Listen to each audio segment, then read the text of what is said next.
Yeah. Oh, I think I'm a member there too, but I don't get it. I think Better late than never there, Shadow.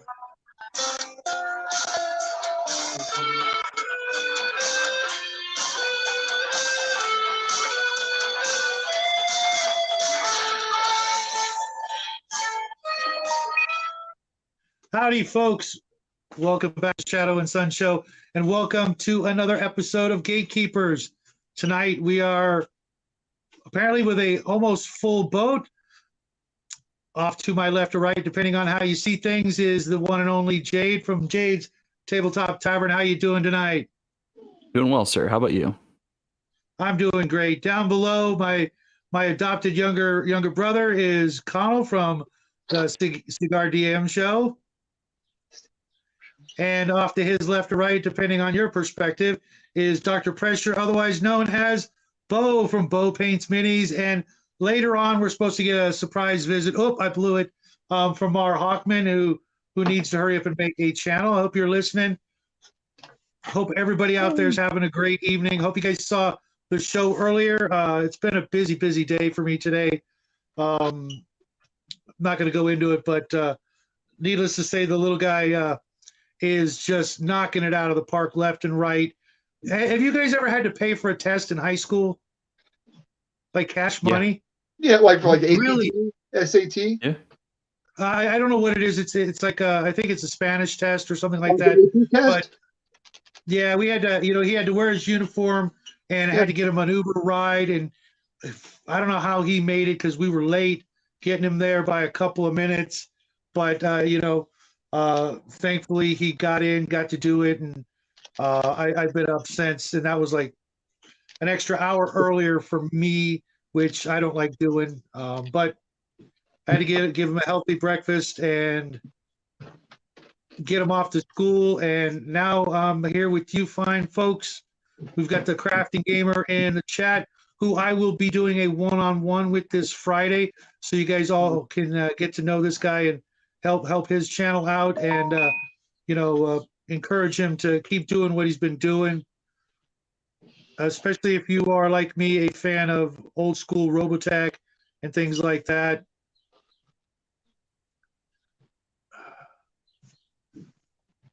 Okay, my Discord is not cooperating tonight.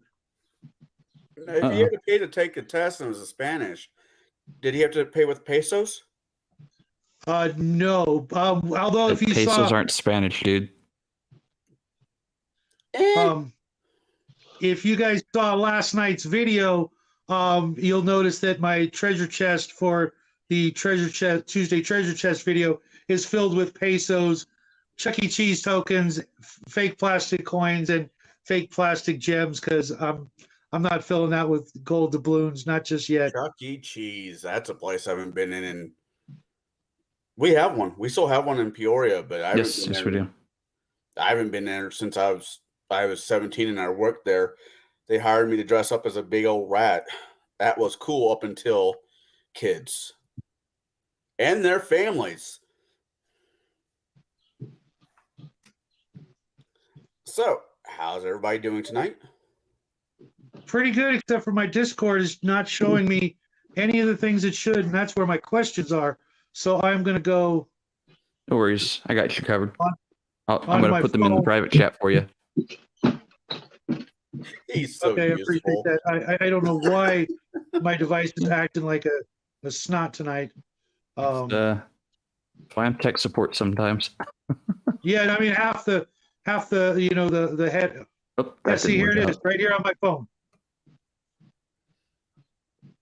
Yeah, it's retarded. But anyways, I'll show you retarded.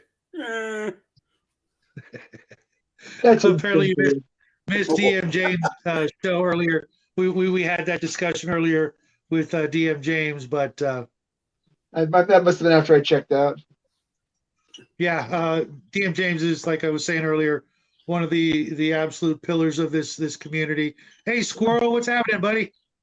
I need to find a way to hang out with that man more. Unfortunately, his show on Monday is the same time I'm gaming, so it's kind counterintuitive to hang out with a person and talk about gaming when I could be actually Well, not only that, but gaming. Bruce's show is on kind of overlapping time, so I got to go back and forth. Fortunately, I've got, as you guys just saw, I've got several devices, and sometimes I'll be on two streams at the same time. And my son is like, "What are you doing?" I'm like, I'm on Bruce's show, but I'm hanging out with James. And Jackie missed a slightly political conversation this afternoon. He's itching and raring to go for some of that action. Like, talk to him, man, not me. It's not my show. So Connell, how many kids like to play Hit the Rat in the Sack? 2 bloody mini. That's the reason why I no longer worked at Chuck E. Cheese, because the kid came up and nailed me square in the sack, as you put it. The dad was laughing, and I punched the dad, dressed up as the rat. Wow. Okay, there he is, the man of the hour, Mr. Hawkman. Welcome to the show. I'm gawking you from your salary for being late, but better late than never, right? Yeah. Somebody came up at the last second. It's just, well, Hey, life, That's life. Yeah, it's got to come first, or we won't ever actually get to game from that point onward. Trust me, speaking from experience. So how you doing, Mar? Everything good? Yeah, I'm good. It was actually like a dinner thing. It's like, oh, we got to take the pizza out of the oven. Oops. Yeah, you don't want to eat charcoalized pizza. So everybody ready to jump into these questions? Hope you guys all got a chance to read them. Connolly wanted to add something? Really quick, Hawkman, I will tell you, like I tell everybody else that cooks, the smoke alarm is not the alarm to tell you that your food is done. Trust me, my nephew's done that and regretted his life choices. Not even going to touch that one. But I've got a mother-in-law who does actually use the smoke alarm as the cooking timer. I use a normal alarm, So tonight we're discussing character backgrounds, family history, and why I personally think it's a great idea to at least encourage your players to create some sort of background, family history, the tired trope of I'm an orphan and blah blah blah, the edgelordism that was so common in all of our upbringings. I've done it. I think I did it recently. I think I did it not in Connell's game, but I think it was Connell's game. No, I had a sister. Connell's game, you had a sister. Mike had a little brother, and that was the only siblings that was you have in the game.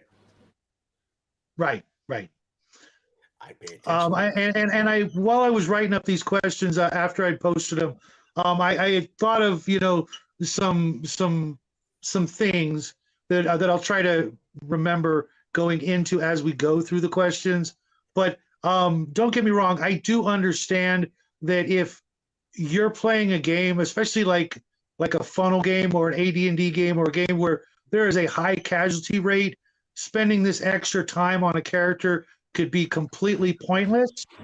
However, the other tired trope that we all are probably familiar with, the brother or sister coming to avenge your death, comes in handy for just this situation and entitles your new character to all the possessions of the old character. Am I right? Nope. That shit is sold on the market. You bring in what you get. Not if there's an actual will. Will in Last Testament. If you play that by those rules, you've got to honor them, because you're going to lose players if their stuff goes to somebody else and they've done all the work and they're going to bring in a new character that's the brother, sister, or what have you, and you say, "Oh no, the players took all your stuff." That's not cool. There's also the idea that it's special loot. You're not going to just dispose of the good stuff like that. Right. If if the player comes up and says, "Hey, like you did with Bruce's campaign, I have a will that if my character dies, X goes to the church and charities and so forth and so on." That's fine. But if the player who's making the character makes no mention of belongings going to the Saint of GoFundMe, then the loot normally gets split up through the party, if not sold. Believe it or not, in the old days, many a good character sheet would actually have a space for your will and testament. That if you were, a good player, you would fill that out. I mean, it wasn't much. It was, a couple of square inches of lines to write it in, and that was, pretty much, law for as far as I'm concerned. So with that out of the way, let's get to the first question, which ties into everything we were just kind of talking about. Why do so many players try to opt out of creating their families and family background? I'm going to start with you, Jade, and go clockwise. So I can speak from experience on this one. As a much younger player, when I was newer to the hobby, I would create characters that didn't have families because a multitude of reasons. I was there to kick down doors and slay monsters, not talk about, like my character's past. Like my character didn't have a past. So I was basically looking for a dungeon crawler, not a role-playing game in my younger years. So to me, I think that's probably one of the bigger reasons why players don't have character or families for their characters. So I mean, I don't know. It's just one of those things that I didn't give a thought about when I was first starting out. Anymore, I think they're very important. I try to make sure that my characters, anytime I create a character, they have some kind of past or history, and I always try to include some blurb about the family, whether still in connection to or estranged from, whatever the case might be. Good for you. That's just it's just, as Bo's going to, I'm sure, expound upon. It makes it easier for the GM to get the story rolling and to just, like I said earlier in the description of the video, to help flesh out the overall story. And Bo, what would you say to this one? I think that the reason that a lot of players don't create backstories, significant backstories for their characters, is because it's not, for most role-playing games, it's not an integral element. It's not baked into most role-playing games. Most role-playing games have their roots in tabletop war games. And so most people play role-playing games like a tabletop war game. Jade even said it. I kick down the door, I slay the monster. It's a trope, right? It's they want to play Munchkin. They want to play Munchkin with a D20. And that's fun. Hero Quest or board game. They want to play, and so I think that there's a cultural phenomenon there, and I mean the culture of role playing games is that it doesn't really encourage people to play a role playing game like a radio drama. It doesn't encourage people to play a role playing game like an event, like improv acting. If they're there, if you're there to roll dice and consult tables and kill imaginary monsters, that's fine. But if you're there for something else, then it behooves you to communicate that and to work it out with the DM, GM, referee, keeper, whatever system you're playing. And I just think that some games are more conducive to that, reward that kind of play, and some don't. So why don't players do it? I think players do it because they don't know that they can, or that they should, or they even have to. Unless they've been playing role-playing games for a long time, then they might not even know about it.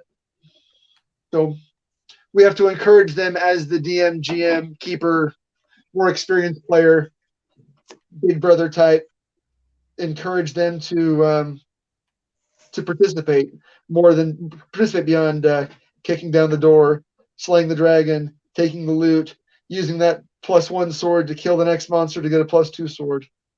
It's part of the game, right? It can be. I like to think that I run a little bit, tighter shift and get more out of it. I like I said at the beginning, I think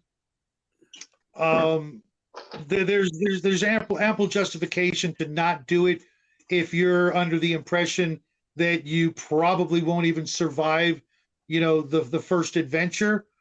But if you do, I think it's a little gamey to try to write that after the fact, because then you can throw in things that are incredibly beneficial to your character after they've been born, so to speak.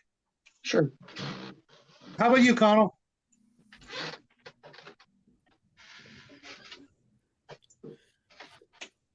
There's always a catch. I'm writing, okay, I'm going to spend an extra 20 minutes to say I have a mom, a dad, 2 brothers, and a little sister, pet dog, a shock lizard as my outdoor pet, whatever. All right, so I spend extra 20 minutes doing it. Game gets started, and it's heavy combat type game, like a system like Pathfinder, for example. Okay, so you're in one encounter, second encounter, third encounter, lower levels. It's kind of deadly, and you're dead. So I spent anywhere from 40 minutes to making my first level character, because I'm new to the game. I spent another 20 minutes, so I spent an hour on this, only to have this character for 3 sessions. Why the hell do I want to bother? Why do I just want to? Do you have family? Sure. Tell me about them. They live out west. They live out east. No more detail other than they live in some random direction, that you're out trying to make money for the family name, and that's as far as you go. That is why, in my opinion, a lot of people, including me, kind of opt out to spending extra time to try to draw out a family, unless there's a reason behind it. Draw out a family that I am never going to RP interact with, because God only knows most adventure parties are homeless, wandering murder machines, and going home longer than just to dump the gold off, sleeping with the local prostitute, drink a few beers, and leave, is what most players are aiming to do, and that's the end of it. Well, I noticed that you, not just when you said, way out west or way out east, you within one sentence summed up quite a bit, the family, the siblings, the pets. That can tell a DM quite a bit, and you did that in 30 seconds. Had you written it out, it might have taken you, 8 minutes, but just messing with you. It can be that simple. It can be more, but once you've done that, you can add a little bit to it later, so to speak, if it's okay with the GM. I mean, ages and things like that. As we go later on, I'm going to show some things that with a couple of die rolls can do most of the work for you in the presence of the DM, so to speak.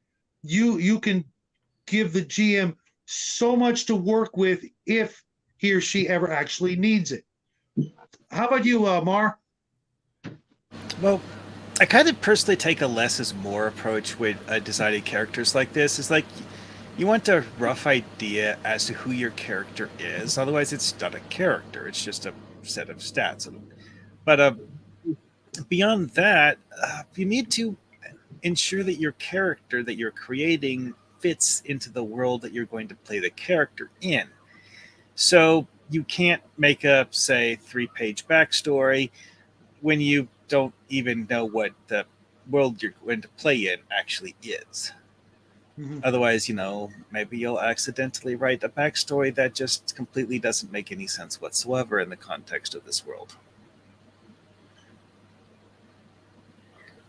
But this also gives you the option of just like filling in the blanks later when you mm-hmm. have a reason to care about certain parts of the backstory. Absolutely.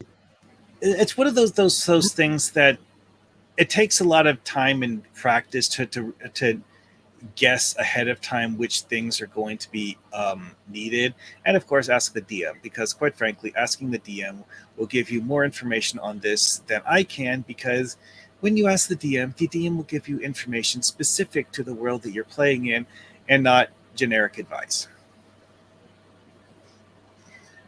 I mean, because like in the Hyperborea game I made, it's like I kind of sort of like wrote in the backstory of my first character that she came from this village for some reason or other, and ended up making 4 more characters from the same village because I kept having characters get killed off.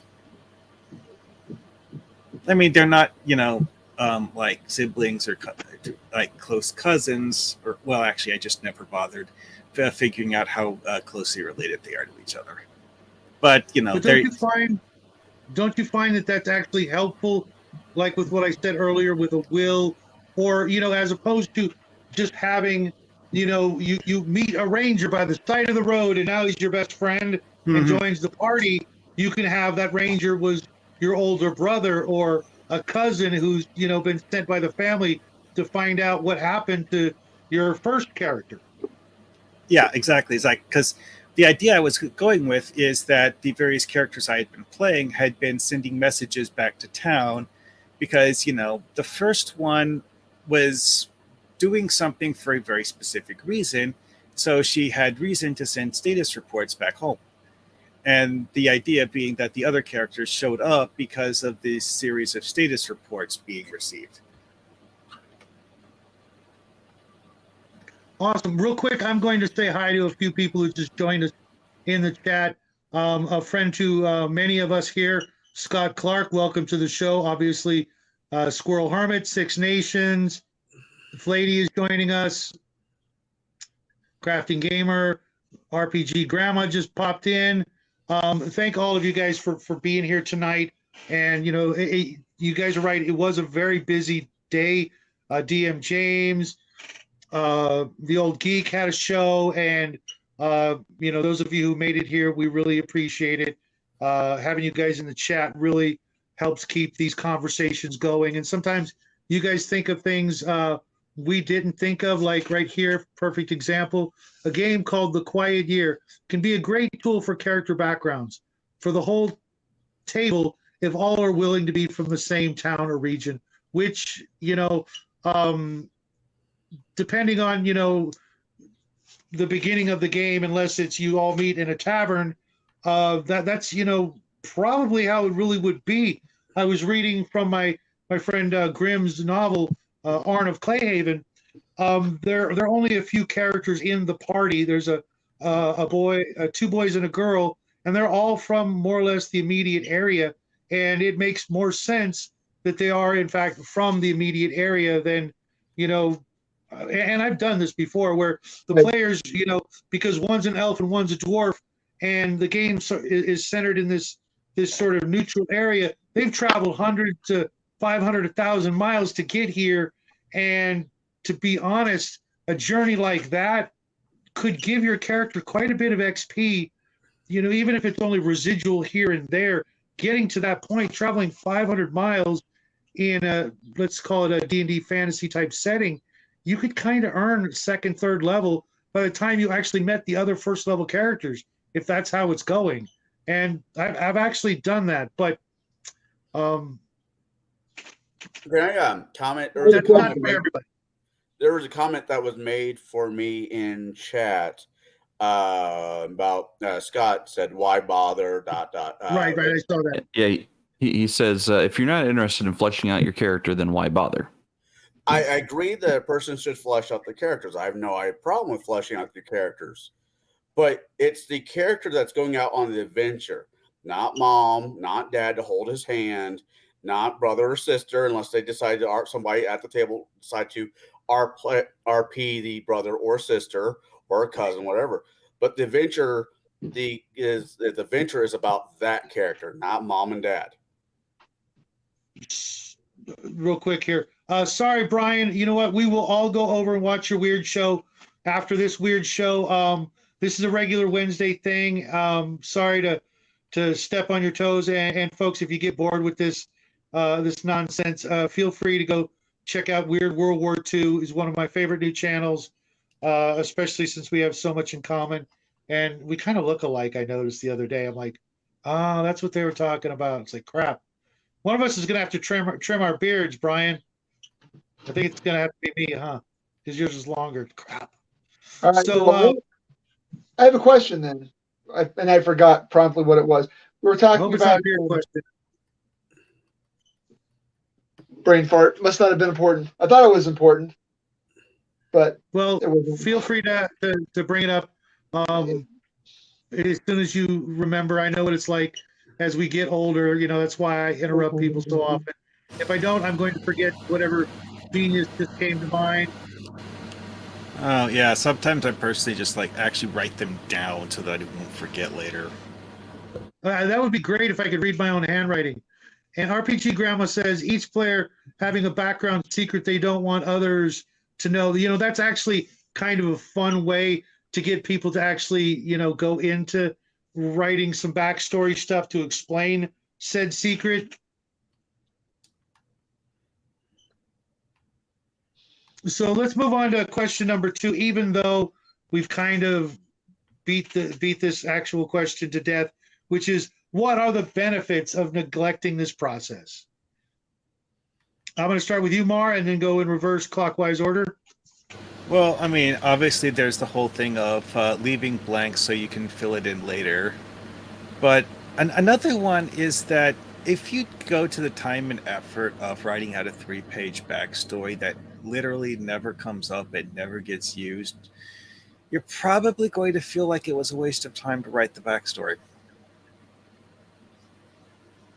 Because, can like, see that. I mean, because like the aspects of backstory that you wrote might be things that just aren't relevant to the adventure you end up playing out. And even if you do actually look into your character's backstory, you might look into a different aspect of their backstory than the one you actually wrote.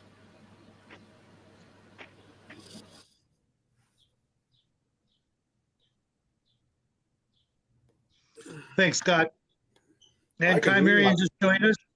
I can read my own handwriting. The problem is no one else can. It's in code.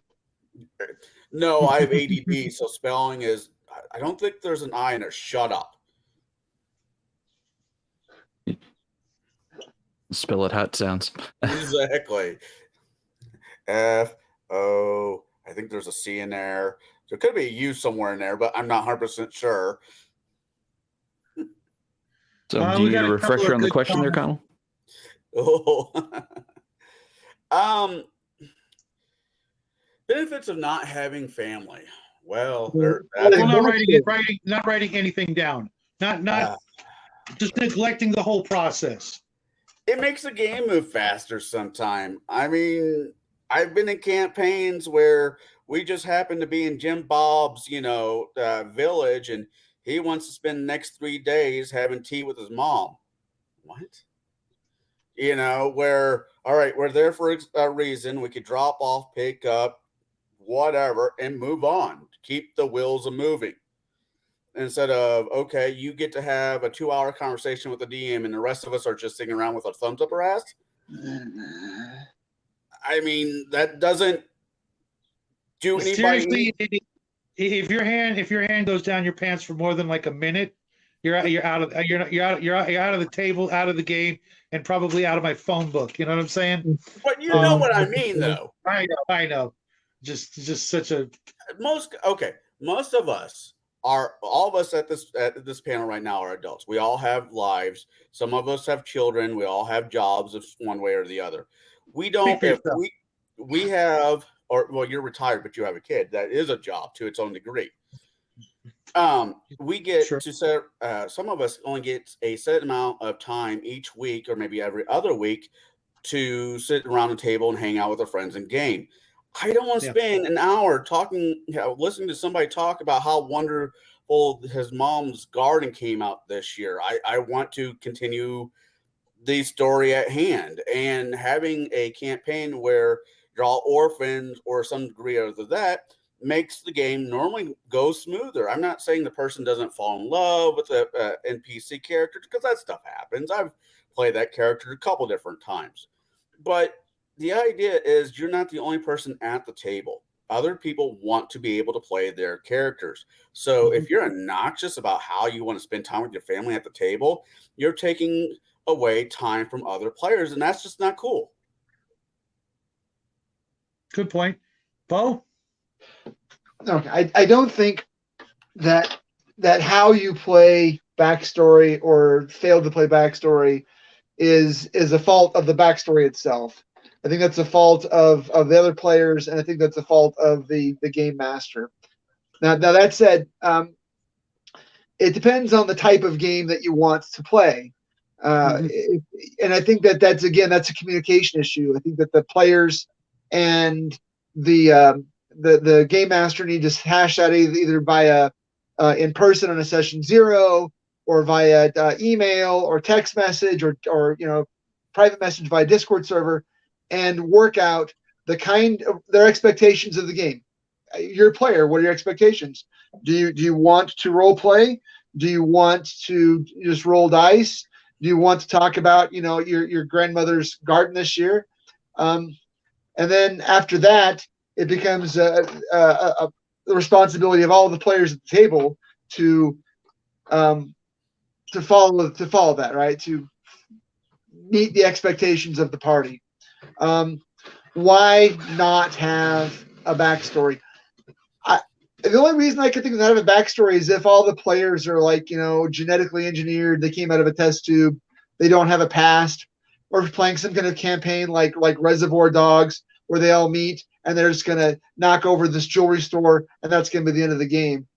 Okay, if you're not playing a campaign, you don't need a backstory. If you're going to play 3 sessions in an arc, you're going to play these 3 modules from the B1, B2, B3, then you don't need a backstory. But if you're playing a campaign where you expect your character to develop and change over time, and party dynamics to change over time, then you kind of need a backstory, because it's a rudder that you use to guide your character, right? To guide Absolutely. I like the way you put that. Yeah, you need to flesh out. I mean, even if you're taking an improv class, and the teacher at the improv class says, okay, you're standing in line at the ATM, you've only got one leg, go. Well, you're right, you've got something to go on. But if I say we're going to play a campaign in which you're all the sheriff's guards and you're guarding this caravan as it crosses the Shire, and you don't have any backstory, what's going to happen on the 5th session? I don't know. So please have a backstory. Unless you're playing a one shot, and then I don't care.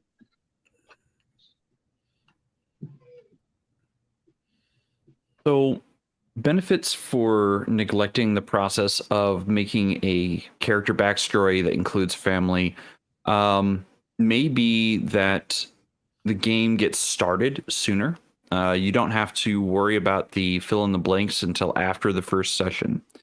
Not that, I'm saying you shouldn't fill in those blanks ever, but, if everyone is meeting at the table for their session 0 or session 1 or whatever, and some players don't have a clear view of their character yet, they're like, well, I'm feeling like this is the class and this is the direction I want to take the character. I just don't know this character all that well yet. I haven't put any time into the development of their background or where they come from.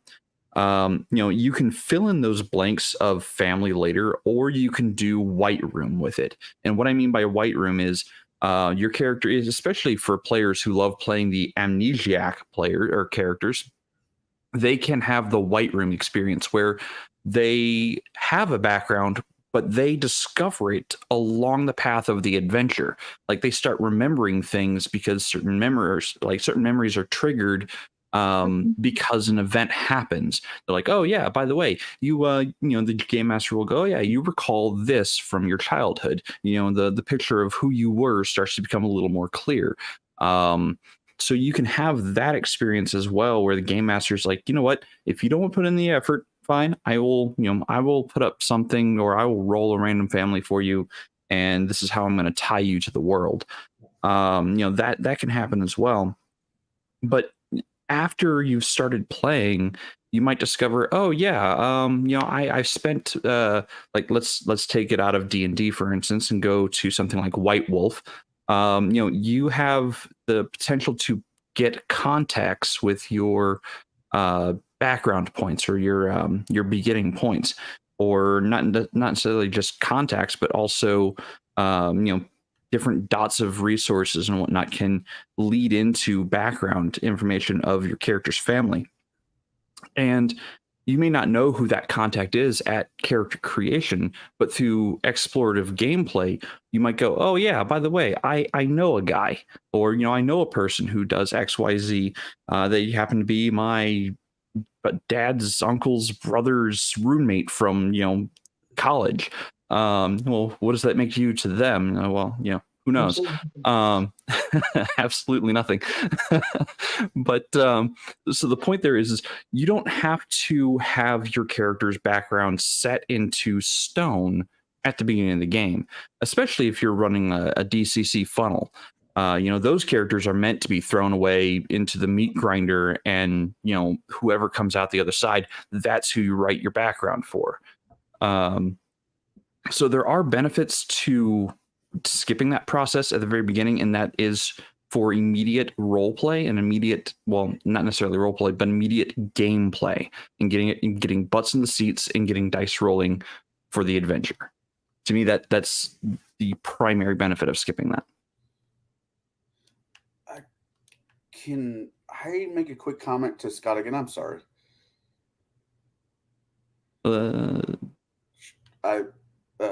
Which comment? No, if I want to say, well, now Scott made a comment. It's like, well, I require people to make a background, at least a page of background for the character. If I'm at somebody's table, Scott, hypothetically, let's say I'm at your table. I say, Connell, if you want to play my campaign, would you please write a background? I would say yes, because that is your request as a DM. If I'm at somebody's table and the DM makes that request, I want to play, I'll do it. It's no skin off my nose. I'll figure something out. But as a whole, if the DM doesn't ask for it, I'm not going to offer it.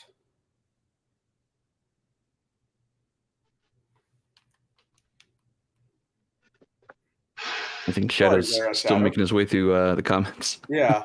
Yeah, sorry. You guys are really active tonight. I really appreciate it. Squirrel, I've got some things to help you if you like those charts and what have you. You probably have the same books as I do, but just in case.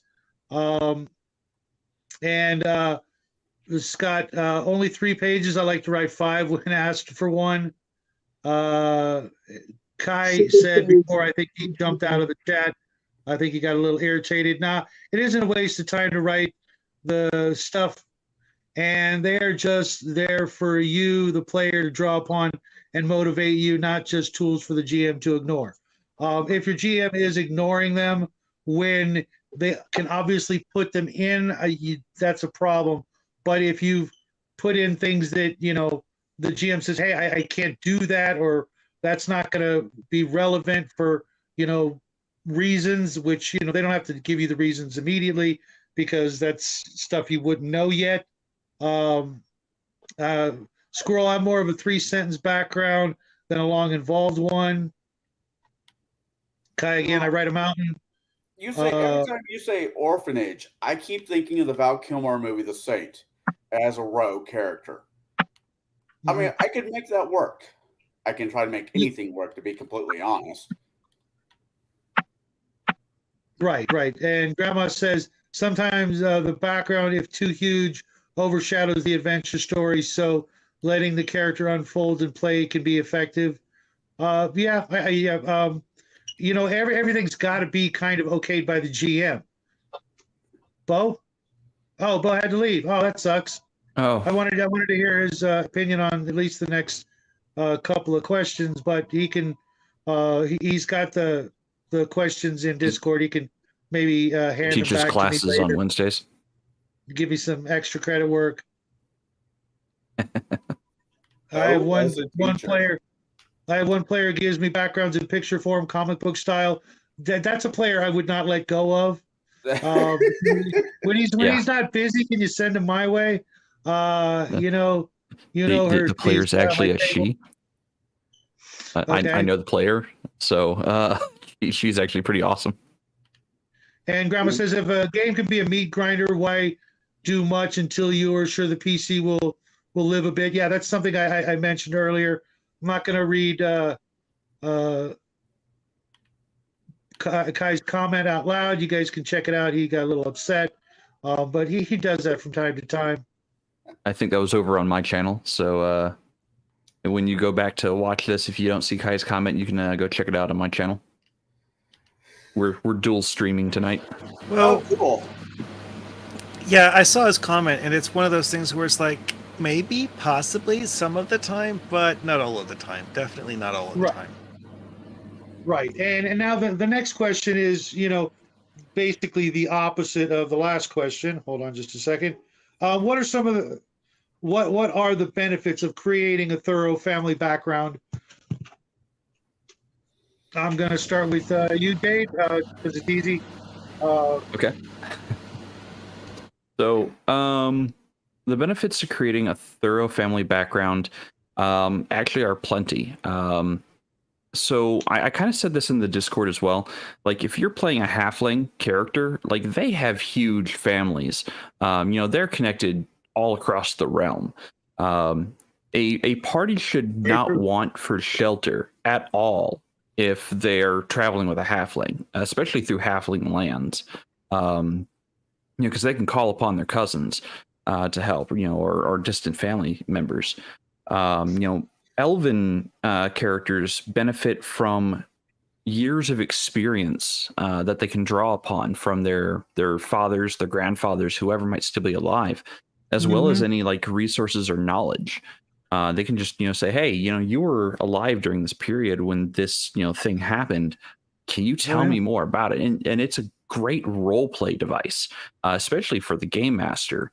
So really, it's not just for the players to use; it's also for the game master to use to give clues as to what's going to happen next, or to provide information, or even threads or hooks, story hooks, to get players moving in a direction. It doesn't always have to be used as a crutch by the GM to have someone go missing. Like, that's I know it's a trope, and I know D&D is a lot of D&D stories are built on tropes, but you don't always have to use it that way.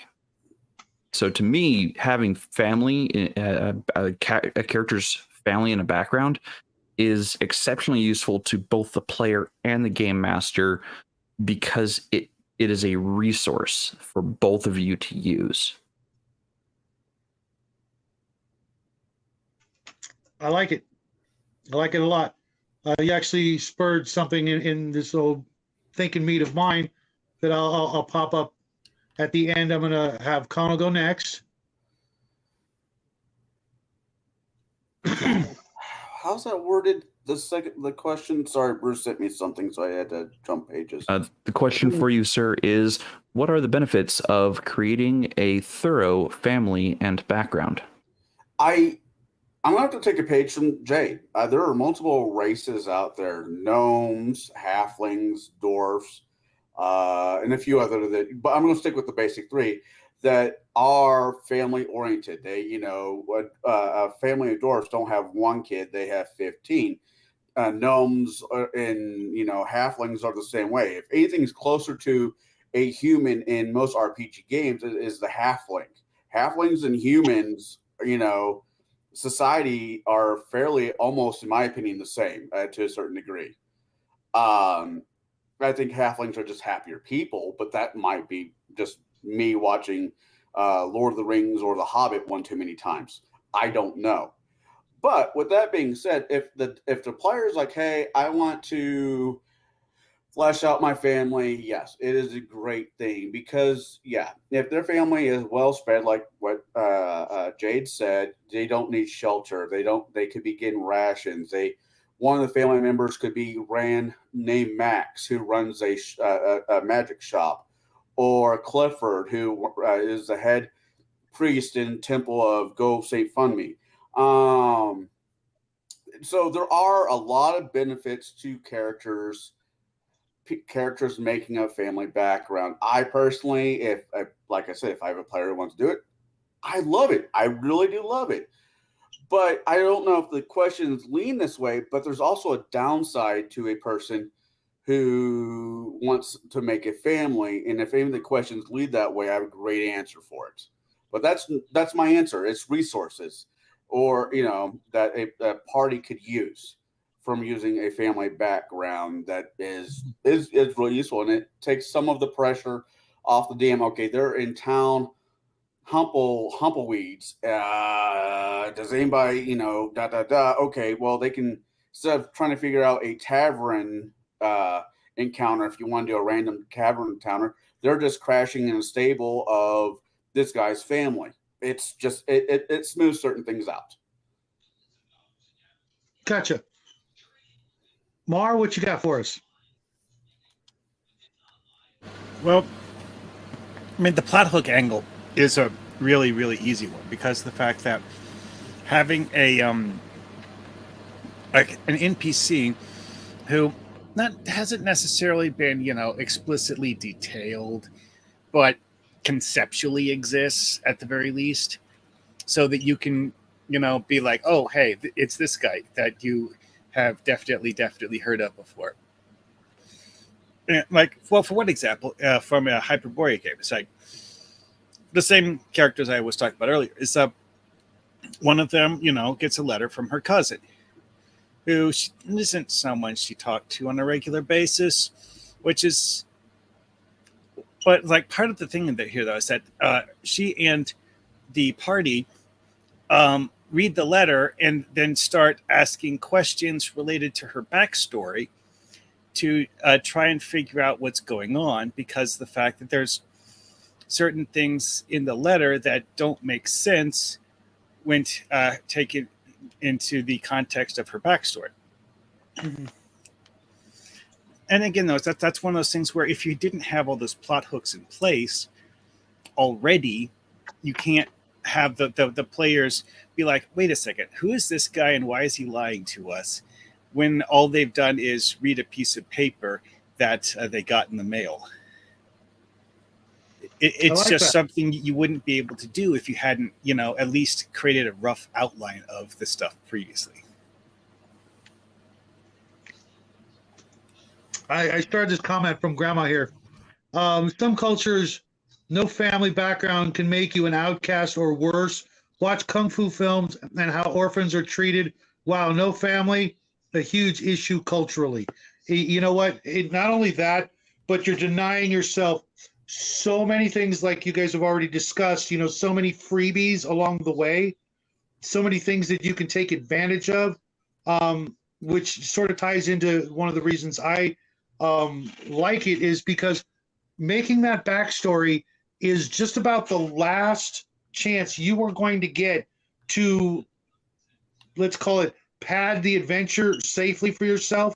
It allows you to throw some things in there, a support system, if you will, friends and allies and things, it puts you a little bit in the driver's seat, and it's the last chance you're going to get, because right after that, you're putting your character sheet down on the table and getting ready to roll dice, and you are now in the domain of the GM at the table.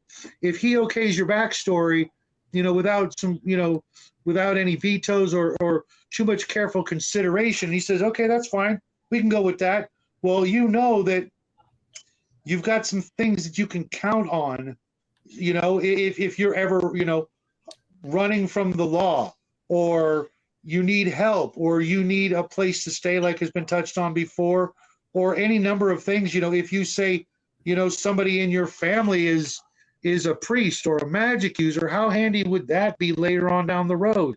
Maybe if you're running a thief, maybe your family's been, rogues and rapscallions for generations, which probably actually elevates your position in that profession just by what you just wrote. Your old man was a thief, your mom was a fence, and now when you come back from the adventure, you can get rid of some of those items easier, maybe get a better price, things like that. it's literally the last chance you get to be in charge of your character. I'm going to say almost 100%. Obviously the GM can veto and say, no, you're not getting that one. Sorry, nice try. And Jade said here, tools are meant to be used, which segues right into question number 4, which are, what are some of the tools you use for creating family background? Squirrel, I hope you're going to take note of this. I've got a couple of examples that I will share with you guys after we go around the circle. I'm going to start with you, Connell, because I don't think we've started with you yet. What are some of the tools you use?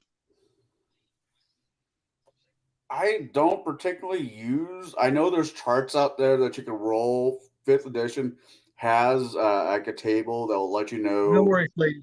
what your family could look like, and I think that's cool. But I basically just let the players figure out what they want to do. I don't like it when a DM tries to build my character for me. So with that being said, I just kind of let the players do what they want to. If like I said, 5th edition has a chart. I'm sure Pathfinder does somewhere.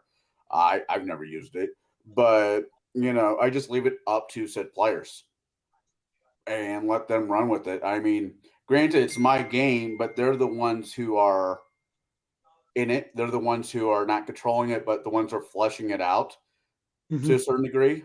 So if I get a bunch of people saying I don't want it in the background, then there's no reason to use any tools.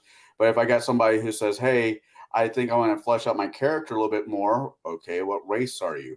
Well, I'm a dwarf. Well, there's clans. There are clans of dwarves in this sort. Just break it down that way. Out of experience more than, let's say, tables and charts. I'm sure that's not exactly the answer you're looking for, but that's what I got. No, it's okay. We're gonna keep going counterclockwise, so you'll be last. Well, actually, I'll be last, but Jade, then I'll bounce back with my answer. What do you got for us, Mar? Well, wait, what was the question again? What are some of the tools you use to help players generate their backstory? Well, honestly, I found that the Waves of the Boreas thing that someone made for Hyperborea is actually a really, really quick and easy tool. It's one of those things where even if you're not actually rolling on the random number chart, reading the list of options that someone wrote out for the random number chart will give you ideas as to what you want to consider putting in, even if you're not actually going to randomize it. And you don't even have to actually use one of the things on the chart. It's just one of those things that's like thinking about the things on the chart will, give you ideas as to how you want the character to be related to the world. It's like, does it actually make sense for a Eskimo magician to have a day job of taking care of horses that are used for traveling caravans? Well, I mean, that actually ended up being related to her story of how she ended up in the party. Is that she was part of a traveling caravan that had gotten ambushed and attacked. And she ended up being, more or less the only survivor of the attack because everyone else ended up dead. And then gets rescued by the rest of the adventuring party. Gotcha. But that's actually one of those things where I hadn't actually thought of how the party was going to meet the character before I decided that she would be someone who does stuff with horses. That ended up being, it's like, oh, well, we'll just use this as part of that. And it's just one of those things. It's like having the charts gives you things to think about when you're doing it. That there are lists of things that people do in that fictional setting of Hyperborea. So, yeah. Well, as for family, though, it doesn't really go into much detail there. No, but yeah, well, Yeah, I didn't really have a good idea there. Well. I have an uncle Okay. that speaks with your Mark. I have an uncle that speaks with your speech pattern. It's kind of funny. I mean, no disrespect, but it's just the way you were talking. Like Uncle Rod. I think Jade wants me to share the screen. Yeah, I'm just making info images for everyone so they can see the question. Oh, okay. Yep. Oh, never mind. I'm not going to do that then. So damn clever he is. Okay. I thought it was something, one of your resources. And before I No. get to you, Jade, Bruce put up Rollmaster 2nd Edition or Hackmaster 4th Edition does wonderfully on creating before you had your first chest hair Before period you had your first information. Thanks for sharing that, Bruce. So what do you got for us, Jade? So as far as like what are some of the tools I use for creating family backgrounds? Real life. Like I can draw from my own life experience with my own family. I don't need a special tool or anything to do this. I've got a mother, a father, a brother. I've got cousins and aunts and uncles. So I mean, I don't really need any specific charts or anything to roll up a family. I know what family is. And for some people, who don't necessarily have all of those things, they can still relate and draw upon their own experience with their family. Whatever their family might look like. So I mean. And yeah, sure. I know, Connell, you and your family don't exactly get along, but you still have one. Right. And you can still draw upon those experiences. I just can't imagine an RP session. Hey, Mom, can I get a hug? Where's my rent money? I just can't picture that being used successfully in a campaign. But my point here is you can draw upon your own experience as an individual when you're creating your own character families. Like, even if you don't have the perfect family, you can design the perfect family for your character, just based on your own life experience. I've got brothers, I've got sisters. I have the ability to go, oh, hey, what is a relationship with them like, in real life? And how can I translate that to my tabletop character? Is it a good relationship? Is it a bad relationship? Is it an estranged relationship? So, I mean, having that experience is, it helps, but I could go to a random generator and have it randomly draw me up a family. I could do that. Just about anybody could. Hackmaster has it. I do believe Palladium has something like that. I think Traveler has a family background generator. So I mean, there are game systems that have it built into them. I just find it unnecessary. Because my mind is creative enough that I don't need the extra tools. Now, granted, there are some things I may not think of, like, oh yeah, what is your sister's profession? I'll fill that in later, or the game master can fill that in later. That's fine. I don't necessarily need, who are they? What do they do? What is their, what is their annual salary? Like, I don't need that information. I just need the basics and who are they to my character. And that's all you really need is who are they to your character? Are they on good terms with you? Are they on bad terms with you? Would they like to see you at the bottom of a lake? Like those are the things that give your character story and that things you can use to role play with.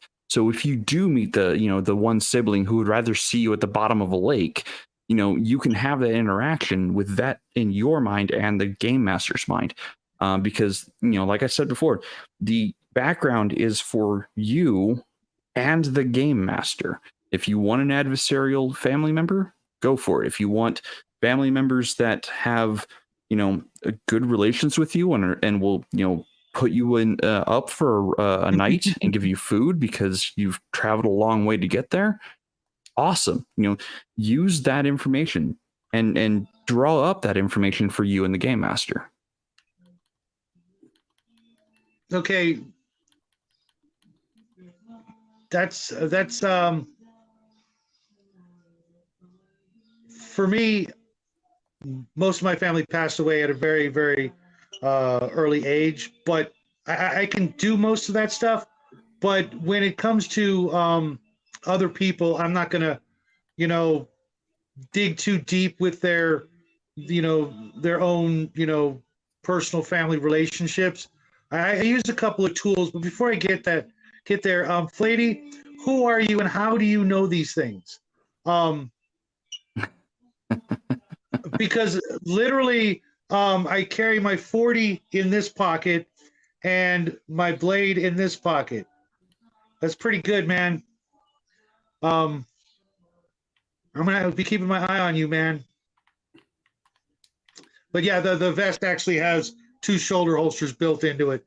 But I don't carry around the house because, I'm home and I've, got stuff in just about every room of the freaking house. Bruce said, you said you'd worry about it later because you didn't intervene on your sister's behalf. She's now an OnlyFans girl, and we need to roll what she's buying on the narcotic. Oh my God, Bruce. Okay, right off the bat, the tools I use. The first was the old Unearthed Arcana. It had 2 charts, and that's, back in the day, that's all I kind of needed. It would one was your birth order, and would let you know how many brothers and sisters you had on a percentile die roll. Okay, cool. The other one, though, this one really was a game changer for us back in the day because it was your social table or your social class, running from lower class all the way to upper class. Mind you had to roll double odd for the upper class. But in it not only described what your parents' profession or land holdings might be because of that.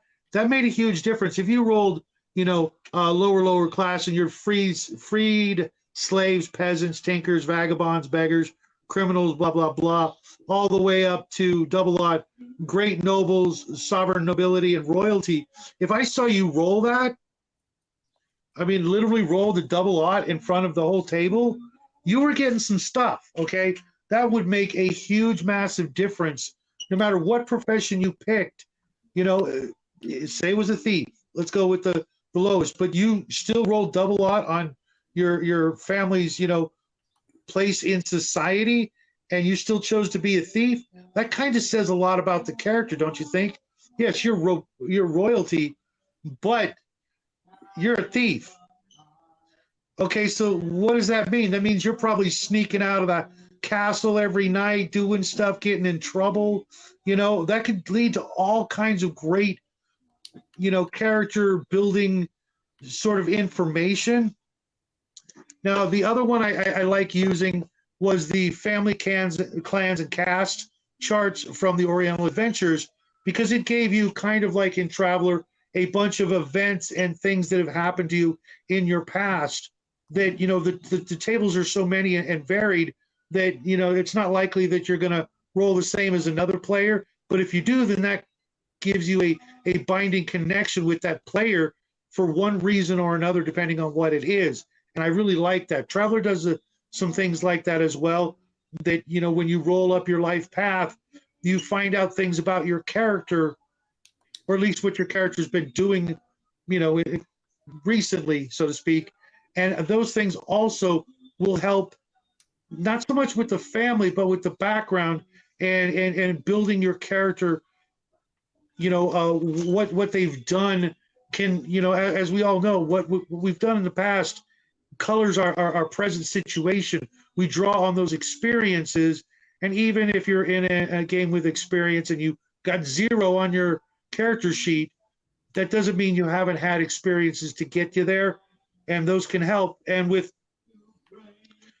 knowing who's in your family, because what if you wanted to be, the only child, make it easy on yourself, but you roll up, say 6 or 7 brothers and sisters.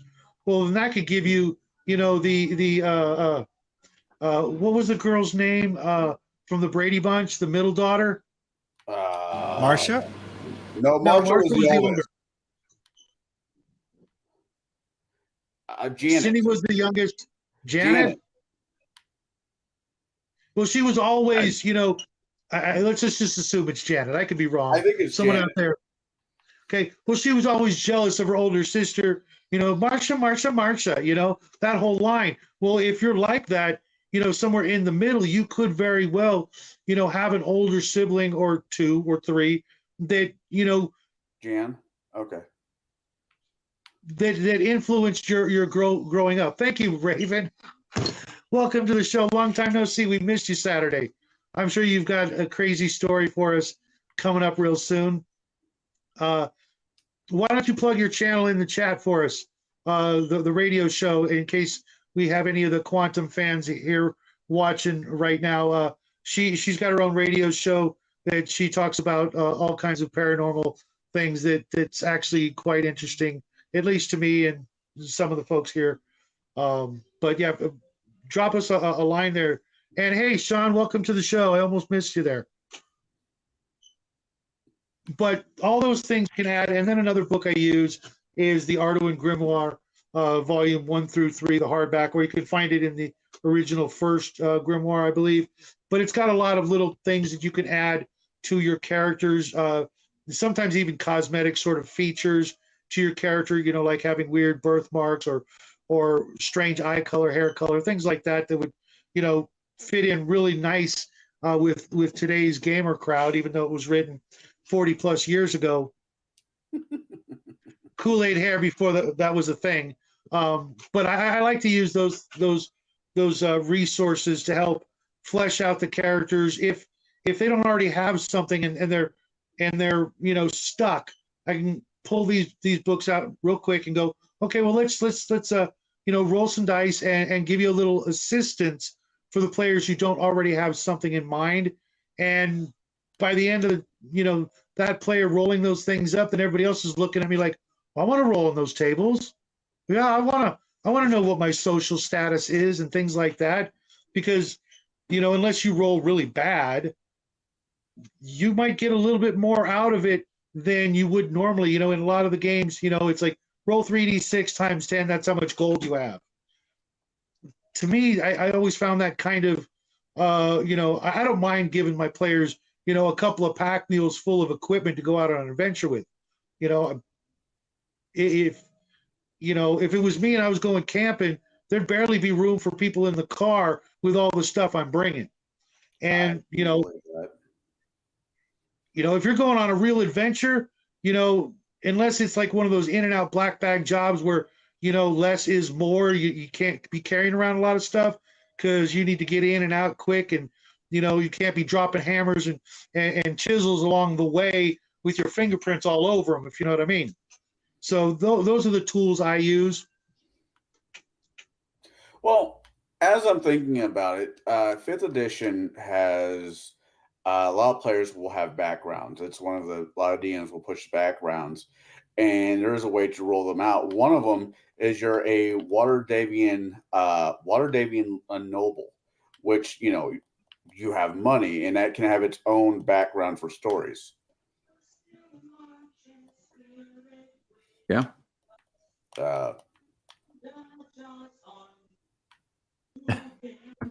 Some background music there. Jake, that's the boy. That is the boy. He is in the shower.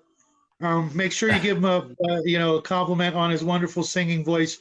Real quick, totally not related. DM James, I'd love to hear about that if it's not too personal. If you want to jump on our show Saturday night at 6 p.m. California time, maybe some of the guests in the show or the regulars, Raven included, could maybe help you out with what might be going on. You're always welcome to hang out with us, or maybe catch Raven's show and give her a jingle and see if she might be able to help you guys, or at least DM James, who's been having actual paranormal events for the last month. That could be a good thing. That could be a scary thing. But you don't have to, go through it alone. As it were, obviously we're all, hundreds of miles away, but.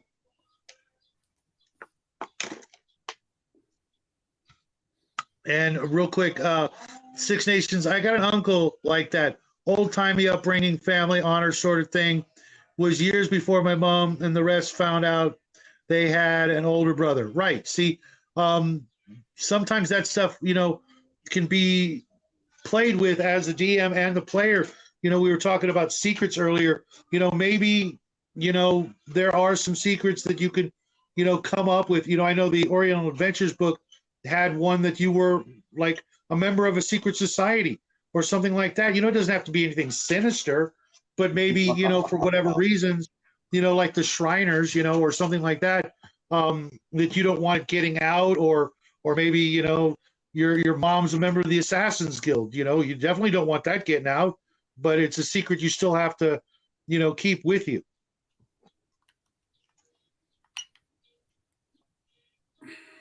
And Charlotte, welcome to the show. I'm still waiting for those photos, Charlotte. Maybe he goes camping a lot, and that's why the blade. Right. Okay. I have no idea what that was about. So Charlotte had asked, or they got to talking about your vest. Two shoulder holsters built into one vest. Please tell me you put a Colt 45 ACP in them. And then the discussion continued, and then Charlotte had asked why the blade, and result.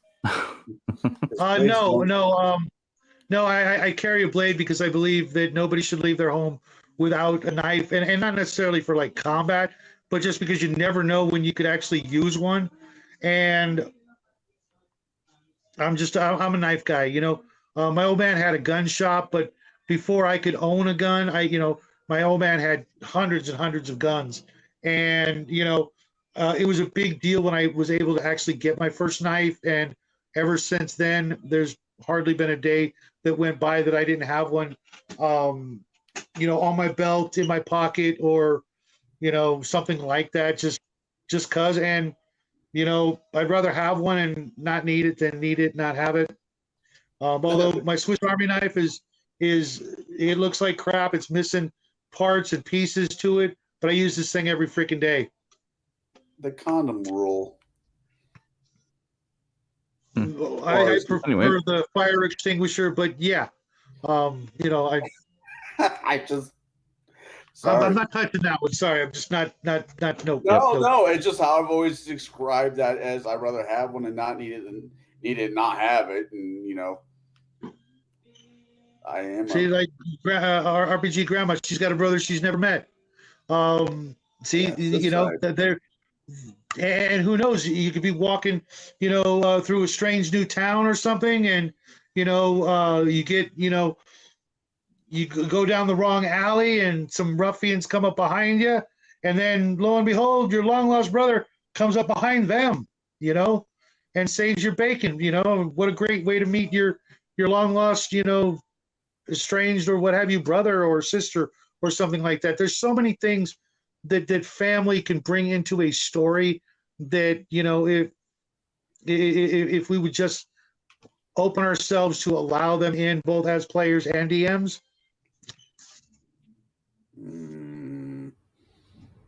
Hey.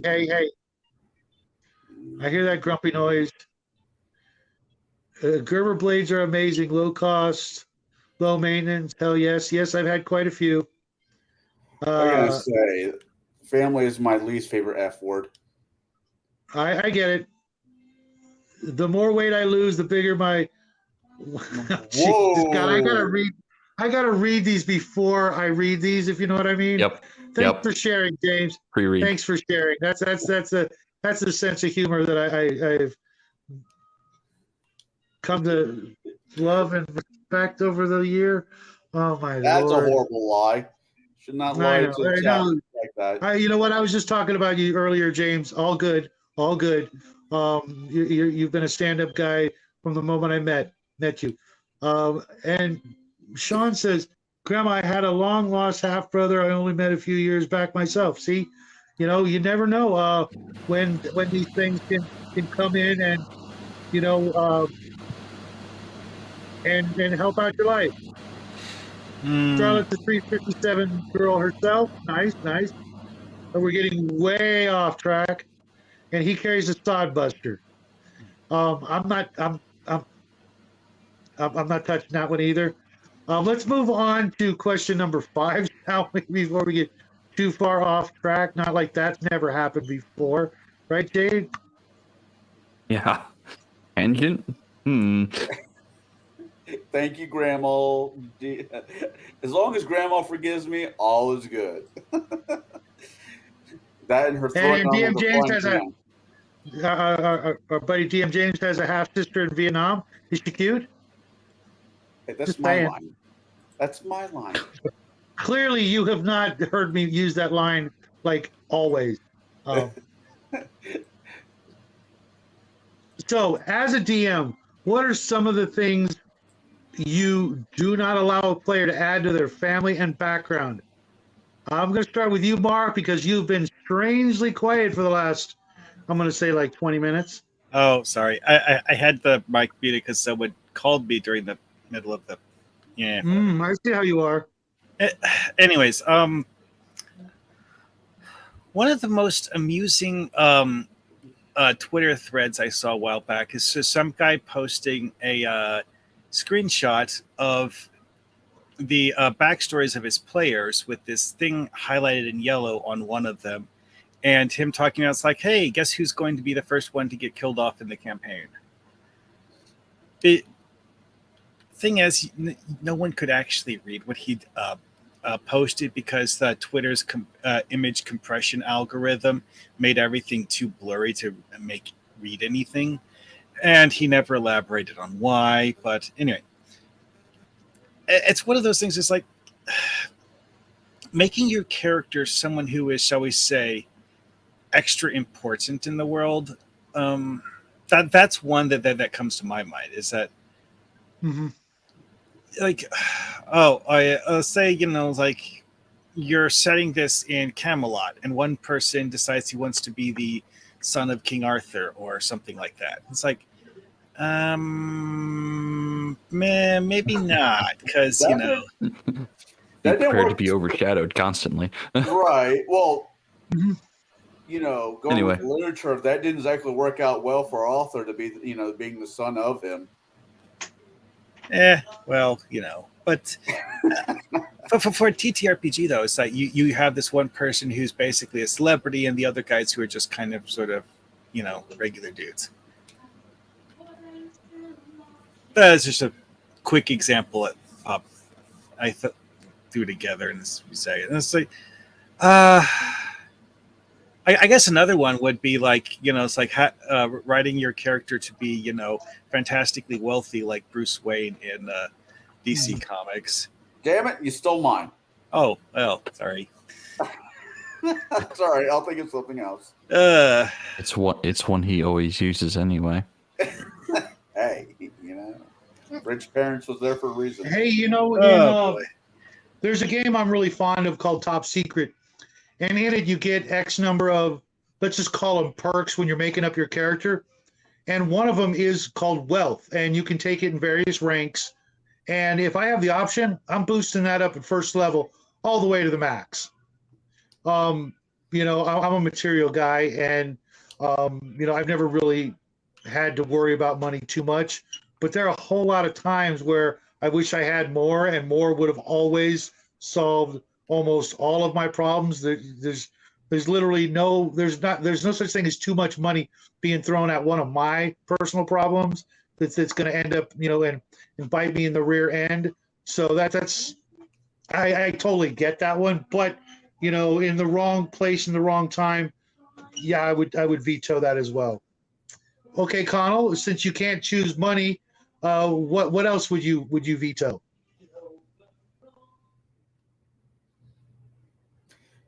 Your parents can't be a god. I came across that once. I wanted to be a bastard child of said god. And I'm like, no, that goes with the self-importance of the campaign. Players do not get to put on plot armor because of who their family is. But there's really, except for wealth and giving yourself like obscene plot armor, there's not too many things I really say no to. Because just because you're parent or something doesn't mean you are going to get the benefits for it. There's like throughout history, not throughout history, but throughout the eras, there's always been that one person who had an extremely rich dad or mom, and the mom or dad looked at said child and said, okay, you're 18, go make your own money. Or you can't have access to my money until you prove your worth. So there's always some kind of workaround, but obscene wealth, some kind of plot armor as saying my dad's Zeus or some nonsense like that, unless the game is going that way already, that's really my two big no-nos.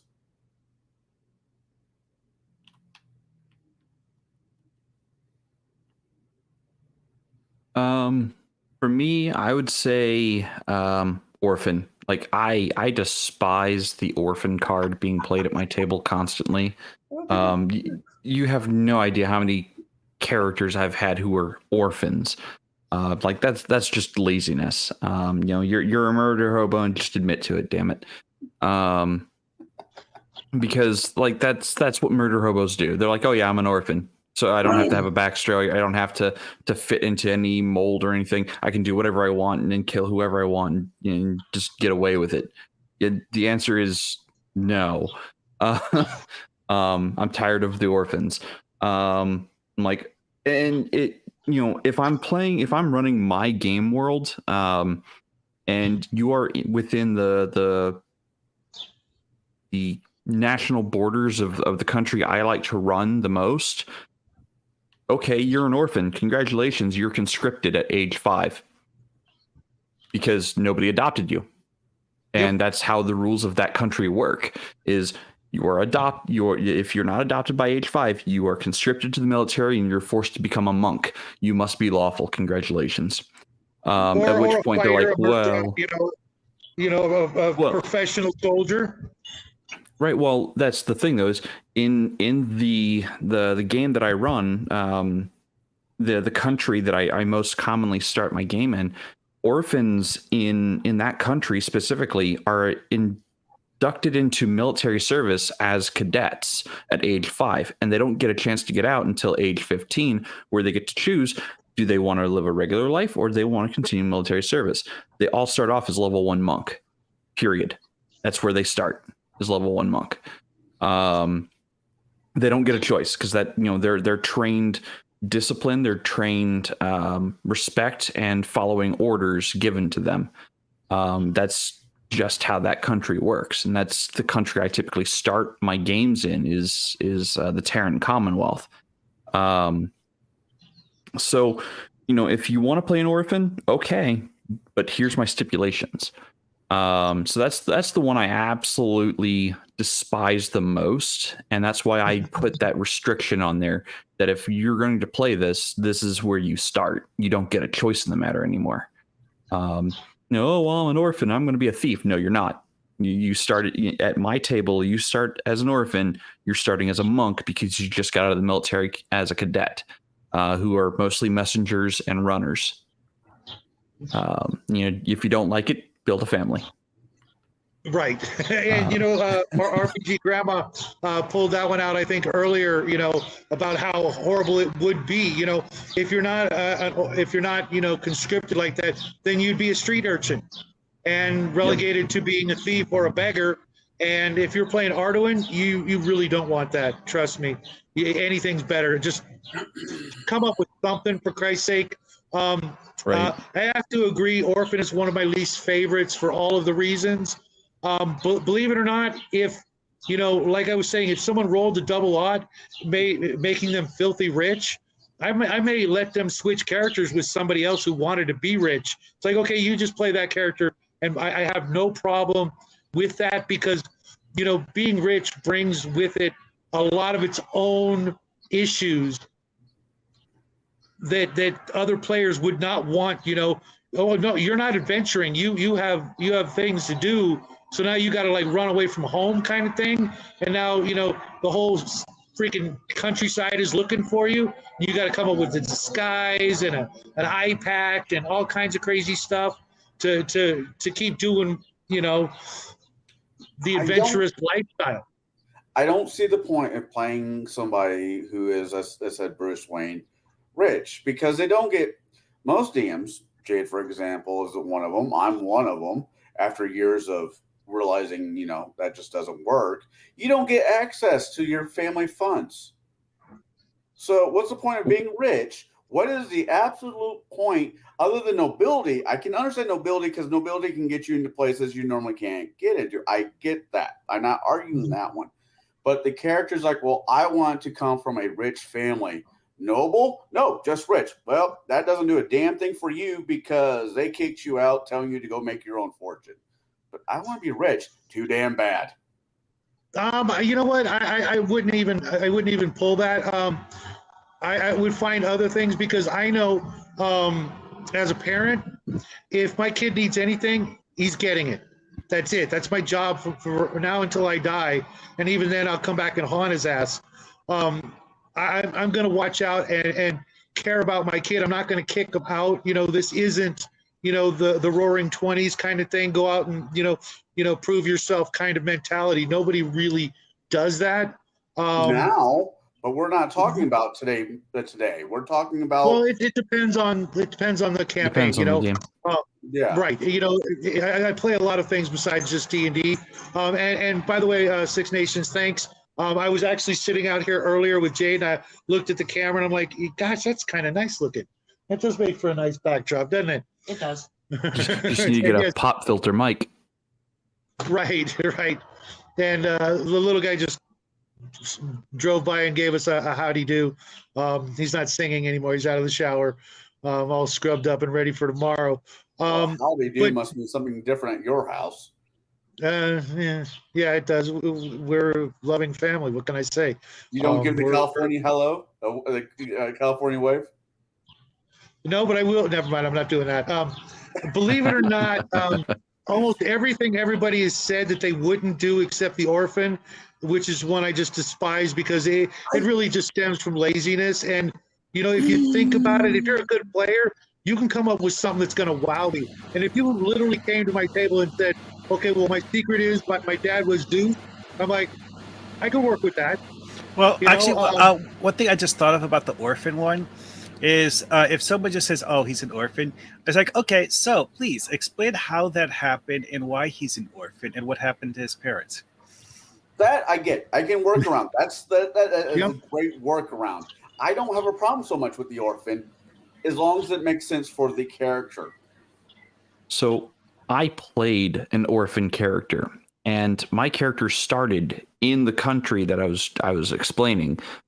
This was 25-ish years ago, and the game master at the time said, "Okay, you're starting off as a monk." He's the one who set that into motion, and I'm like, "Why am I starting off as a monk?" It's like, because of this reason. And I carried it forward. I think had them getting out at like age 10 and doing whatever. But I'm like, you know what? No, I'm going to carry that forward. I'm going to keep with that. So he wrote up what my background was and who my parents were. It turned into this huge, long lineage of previous emperors and kings of this country that my character was born into. He had no idea until he was much, much older. He also didn't realize the family curse of lycanthropy would hit him at a certain age as well. That was quite the surprise. Or the Innsmouth look, that would be fun. Say again? The Innsmouth look, where you start, getting the boot lip and you need to stay wet and you got an urge to go swimming, because you're about to turn into an old one. Actually, the character ended up being a lycanthrope, natural-born were-tiger. Again, this was not planned by me, the player. This was planned by the game master because I was the lazy sod who decided I'm not going to write a character's backstory because I'm just here to kick in I'm here to kick in doors and kill things. Like that was how I played 20 years ago. And Sure. that game master's like, no, I'm going to teach you better. And thank God he did. Because that character, like my absolute favorite character of all time. In fact, I use his name today, but the way I had originally designed him was just to kick in doors and kill everything that moves. That's all I want. That's all I cared about at that time, because I was a dungeon crawler. I was not a role player. I was a min-maxing murder hobo. But I learned better. I make characters that have story to them, that have meat to them for both me and the game master. I kind of, and I know tonight's really not You guys are killing me. Hey, now I live in Illinois, and Chicago's not part of Illinois. I don't care what anybody says. Sorry about the noise. I kind of want to argue the orphan, though. I mean, yeah, I get your point, Jade, and I don't disagree with it. It depends on the DM and their role that they run. If I find myself at your table again and I pull the orphan card, you're more than welcome to say you are of this. You have to take levels in monk. It won't be for very long because I don't play monk well, but I get it. But an orphan rogue, I know it has been overplayed, but sometimes an old what do you guys call it? An old you guys said it multiple times already. Not taboo, an old I can't think Trope? of the word. What? Trope. Trope.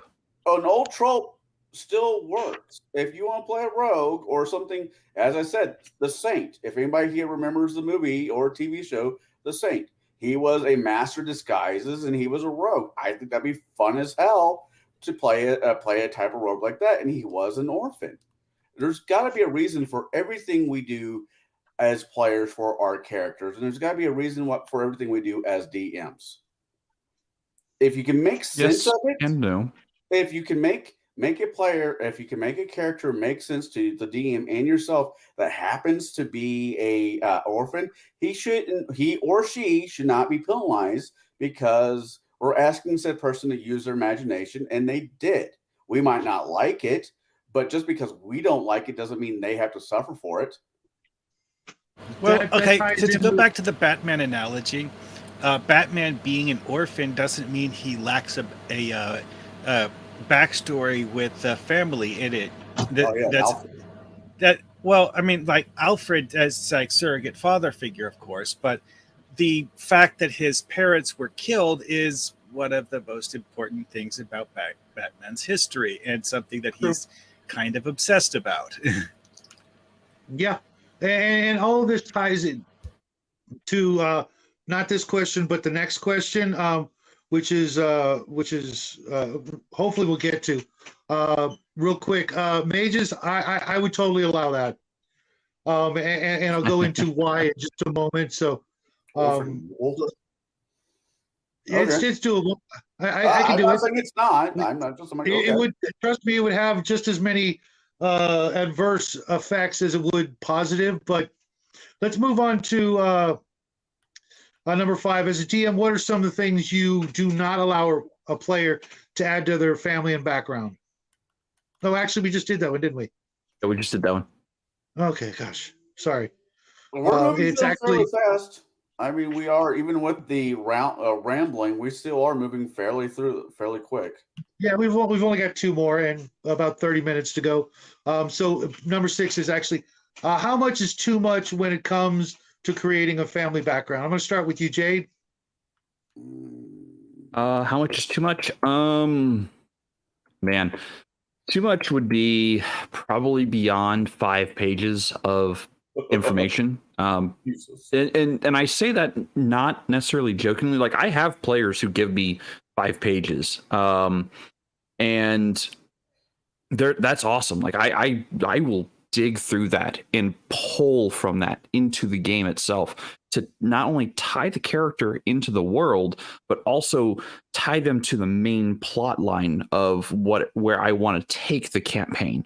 Like, I have certain things I want to do and directions I want to move the game in. So I will tie their background to that campaign design or that campaign goal. But too much, if you, the player, cannot remember the details of your own character's backstory, it's probably too much. Because you're going to have to, as a player, remember the details that you have put into your character. Yes, writing them down, taking notes is part of the game. It's part of what you do. But if you can't recall like the simple information, why have it? Why'd you write it in?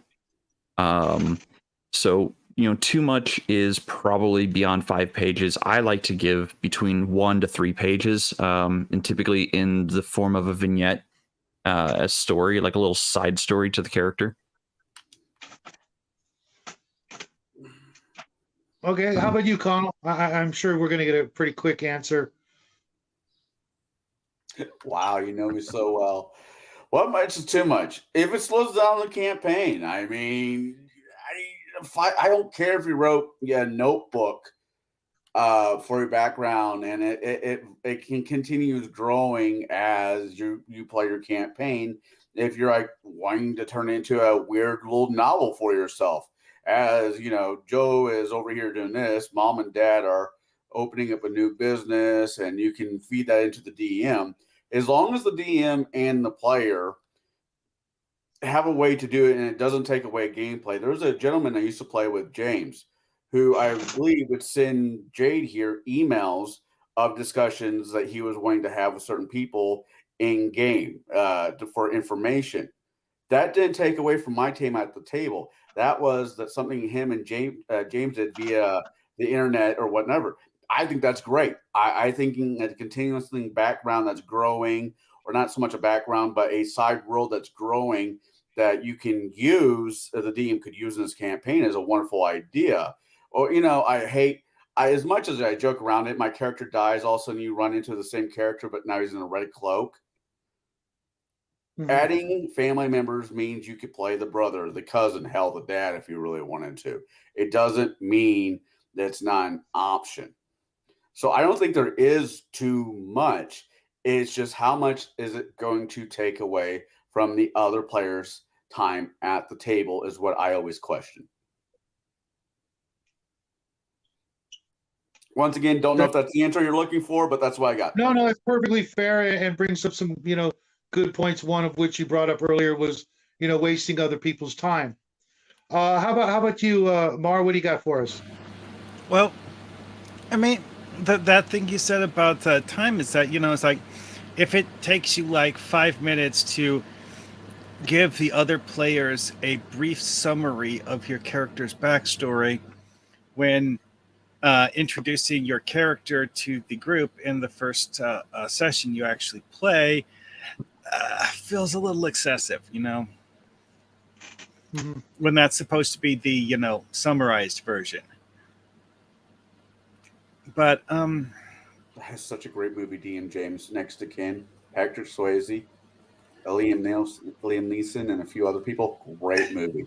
I mean, also, like, if you like write out multiple pages and then have to try to look up stuff later, and because you don't actually remember all of it, it's like, that's kind of too much too. I disagree with that, but that's okay. Well, another one though is that there's that thing I mentioned earlier about your character's backstory conflicting with the setting. Yeah. As a GM, you probably are going to go with the idea that the setting takes precedence over the character's backstory, and the more pages of backstory you write, the greater the likelihood is that something you wrote in there is going to be not as the GM envisioned the story being. Mm-hmm. For me, it's been that, so long. Isn't that why? I mean, isn't that why the game master and the player are supposed to kind of collaborate on character backgrounds? Oh, absolutely. It's just that, so. if it's like in 5 pages of stuff, is the GM necessarily going to be able to fact check everything ahead of time and actually, get it right. Because, Incorporated. yeah, it's just incredibly complicated. It makes things a lot more difficult on the GM than it needs to be. And as far as what RPG Grandma says here, like, I don't mind if it messes with a little bit of the setting. I can write that into my setting, like that's not a problem. Especially for my own homebrew setting. Like if someone goes, "Yeah, I'm going to be the heir to the first gun manufacturer of the world," I'm like, okay, I can write that in. Sure, that was over 100 years ago. So if you're the direct heir, that means you're probably cursed with some form of bastardized immortality. But sure, let's roll with that. I wouldn't know anything about that. Not a Yeah, you wouldn't know anything about that, huh? thing. Wow, So, you are speaking laughing of, extra like- loud for someone who's never heard of that before. So that was actually Connell's character in one of my games. Is he wanted to be the heir to the person who made the first gun. Well, I'd already set that the first gun was a hand cannon. It was like a 80 caliber hand cannon, literal cannon, and the elves hated that person so much that not only did they kill the person who made the first gun because of the massacres that occurred on their lands, they cursed his only child, his character, to live a life that basically would be without love. That he would everything he loved would wither and die and turn to dust before him. And his only way he thought about getting out of it was, well, suicide. So what did he do? He suicided and found out the hard way that taxed 50 more years onto his miserable life. And that's the character he decided to play. Yeah, I would become a saint and love my enemies and watch you pull Ironically, I did become a saint. He did. So I already had the world kind of built, and I had some of these things built in there, and he was like, "Oh, okay, so I want to be related to this guy." I'm like, "Cool," because I said you have to have something in your background. Like, I don't care what it is, give me something, and that's what he gave me. I'm like, "Sure, let's roll with it." So I am more than okay with my players having something in their background that might tweak or change or add to my setting. I have no problem with that whatsoever. In fact, I invite that. If you want to make a major change to my setting, okay, you and I are going to have a conversation. We're going to sit down and hammer this out, and I will write that change in, but I will have a little bit of control over how that change is made to the setting as a whole. So for me, go for it. It's been so long since I've rolled up started a first level campaign. I did one shot with my son and his friends, and it was just to get them to play, and it really didn't even come into play.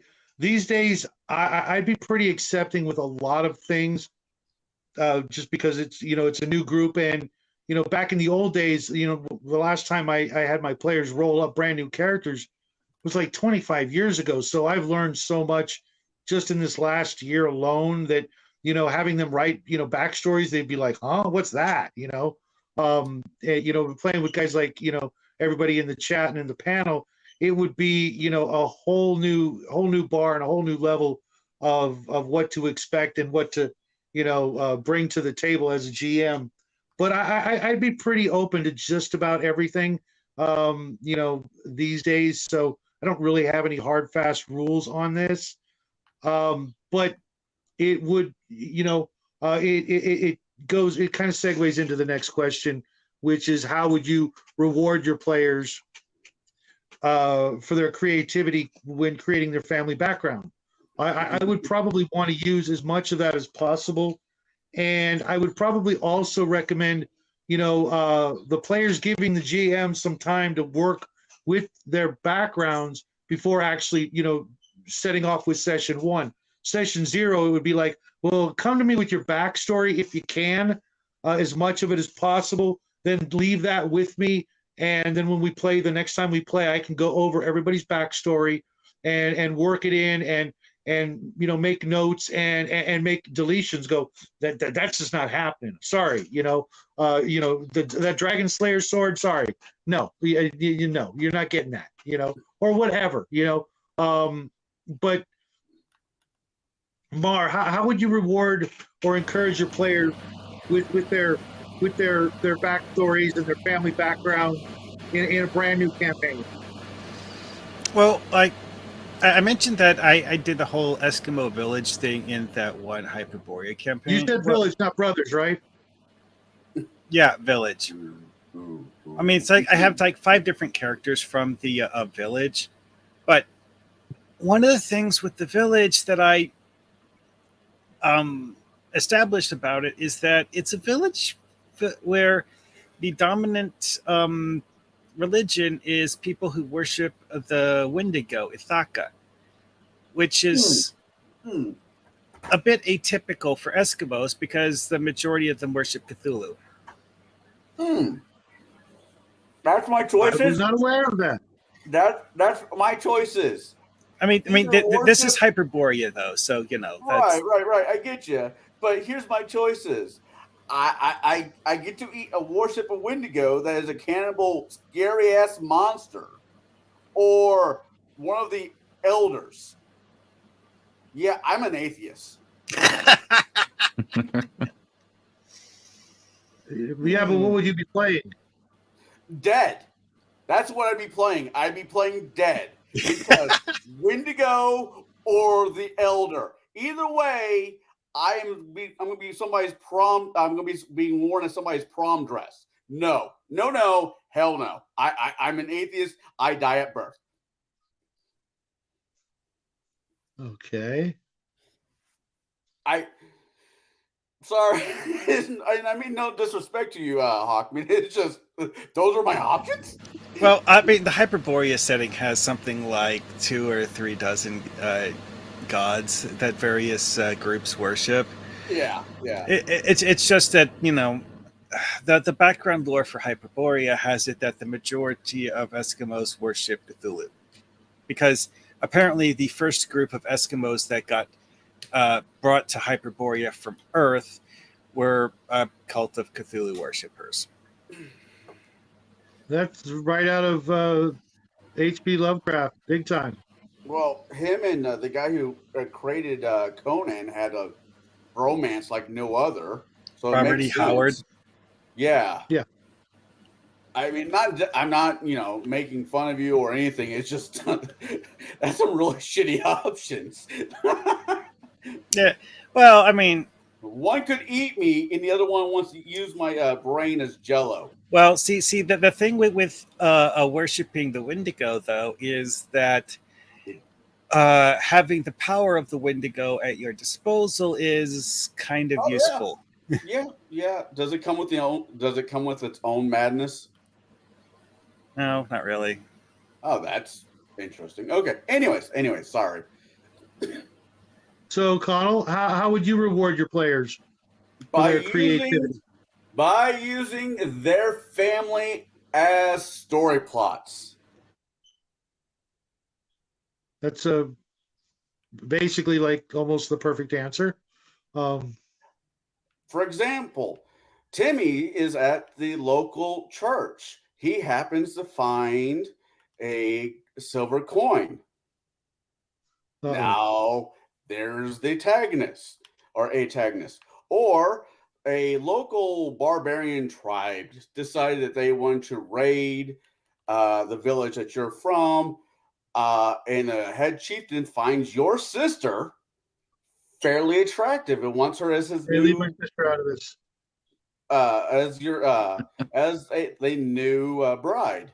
There's multiple ways to do this without really. I'm not saying to dick the players for like. By the way, thank you for the extra plots I have now in the campaign. But there's ways to use them, their family members, in the campaign in helpful ways to keep the story going. In the Wrath of the Righteous, there was a temple that my side guy, what was his name? Higgins. Higgins was related to, and he was the answer to get into this tomb. No reason. There's no reason why Mom Paul shouldn't be brought into the campaign, brother or sister. Like I said, little Jimmy finds a golden. Von Parr, brother and sister. Did I hear that right? Mom Paul. Okay, I'm gonna revise my what do I not allow my characters' family backgrounds to be family trees that don't fork. Oh boy, yeah, that's a fun one. See, now you're just no. The answer to that's no. South. That's racist. That's not racist. It's not so much of a tree as it is a great big wreath.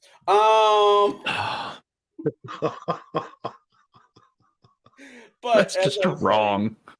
There's multiple different ways to use family members. Genius. I'm stealing that, Connell. You're on fire tonight. There's multiple different ways to bring families into the campaign where it's like, say you had a long week at work and you just haven't had the time to write down what you want the players to be doing or direction. So you throw something in, like I said, having little Timmy fighting a nickel that has a curse attached to it. And now he plays with a band called Nick and the Nickelheads.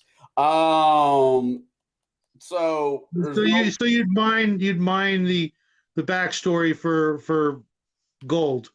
Yeah, especially if I'm having a long week at doing whatever and I'm just not ready for that game. If I could think of something off the hitch and it involves their family, all right, well, your little sister and Jade's little brother both get kidnapped. Guess who's now more interested in the campaign than they were 5 seconds ago on their phone? That's what I was waiting to hear. So that's my answer for whatever it's worth. And yes, I am a dick. So I kind of already answered this to a certain extent. I do reward my players with, the game mostly. The reward for creating a really interesting background and tying family members to it is it helps me tie you, the player, to the game and into the game world. It gives you something to care about, something to fight for. If you have something that you're willing to fight for, there is nothing that will stop your character from fulfilling their goal. If I was to use the tired old trope of the family member in peril, like, yeah, you would go through the motions, and again, it's a tired trope for a reason. People just expect it to happen. But if I was to put your family members into a position of power or knowledge, you could go to them to ask for help. If you're stuck in the middle of a quest because you guys, the players are just having an off week or they just can't think of what to do and where to go next, they might go to a family member, especially an elven family member who happens to have knowledge that they need because their family member might be a librarian somewhere or a mage. And family is there to help you out. Like that's their purpose. Like that's part of what being a family is helping out those in your family. So my reward for my players having, big, really well connected and family members who like one another is you will sometimes get the help you need if you simply ask your character's family. If you're too far away, you might have a cousin nearby that is available to assist in some capacity. Now, I'm not going to have them overstep the characters because the characters are the star of the game, not the NPCs. But there's nothing saying I can't have an NPC that just happens to have what you need to complete your mission if you can't think of it on your own. I am more than okay with giving the resources to you, the player, that you need to be able to solve the issue. Now, I'm not going to give it to you all the time freely. Like, you're going to have to work for it. But having, bigger families, having connected families, or even rich families, it can help you. I will very rarely hurt you with it, because that just makes me an adversarial game master, and that's not what I am. The game master is your friend, not your adversary. Right. That is absolutely 100% correct. You really should. I can't think of a better way to get the players more involved in role playing than to. What is that, Mar? That static. I don't know. You hear? Okay, it's gone now. Yeah, but I can't think of a better way to get the players more involved and more attached to their characters than by using their backstory as much as possible. Within reason, obviously. We've touched on some of the really crazy situations, but if a player comes up with something good, they've written themselves into the story in a way that you may never have thought of, and can really endear them to the game. And that's what we all want. We want those exceptional players that that think of these things that are more than just, like Jade said, kicking down the doors, killing whatever's there, taking the treasure, rinse and repeat. We've all been there, we've all done it.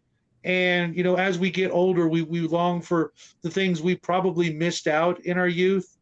And now we, having met all these great people, online, these great DMs and great players, we're learning so much. And, if I could have brought half of this knowledge back to my 14-year-old self, even though I was surrounded by game masters decades older than me in my very beginnings, even they played a lot of the same wargamey sort of things that we've all, tried to evolve past. There's no better way to show your player that, hey, you're paying attention, and you've created, some of their own rewards by writing a good backstory, something that we can use as a DM. I hate every single one of my players. Freaking James.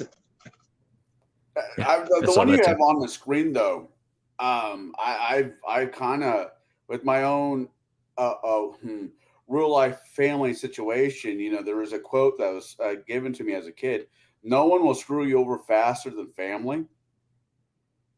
And having one of the family members betray the family or you just adds an extra depth into the campaign that no one was expecting.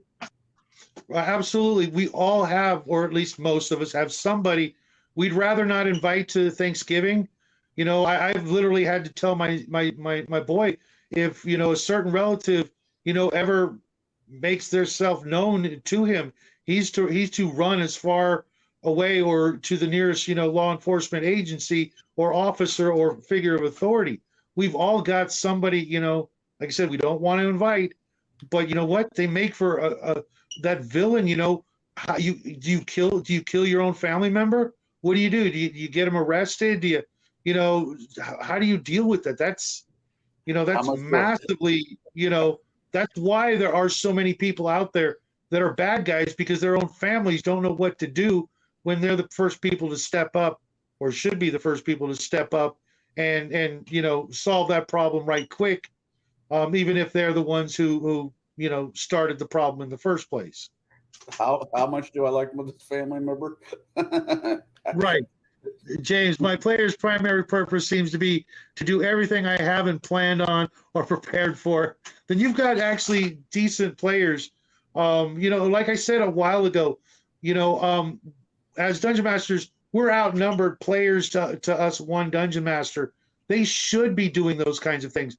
They've got the ability to brainstorm with a whole bunch of jerk-offs at your table. They should be able to outsmart you and figure the things out and what have you. If they don't, then yeah, you definitely do need to get some new players, because they should be, kind of like that whole, Dr. Doom versus the Fantastic Four, or the Teenage Mutant Ninja Turtles against Shredder.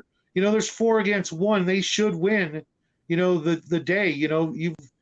You're just one DM working, trying to keep all the, the cogs in motion, and here come these, these players, these heroes, these anti-heroes, these rapscallions, these scoundrels. They should be throwing wrenches into your works. That's why, that's kind of its own reward, at least for me. If I had this game where it was a superhero game, and the bad guys were actually like shape changers. The whole planet was slowly being taken over by shape changers that were infiltrating the highest position. Kind of like that, except that they could change from one thing to another. So that was their only power, but they were taking over all the positions of power. And the very last game was when the superheroes thought they were going to be rewarded. They got to meet the president.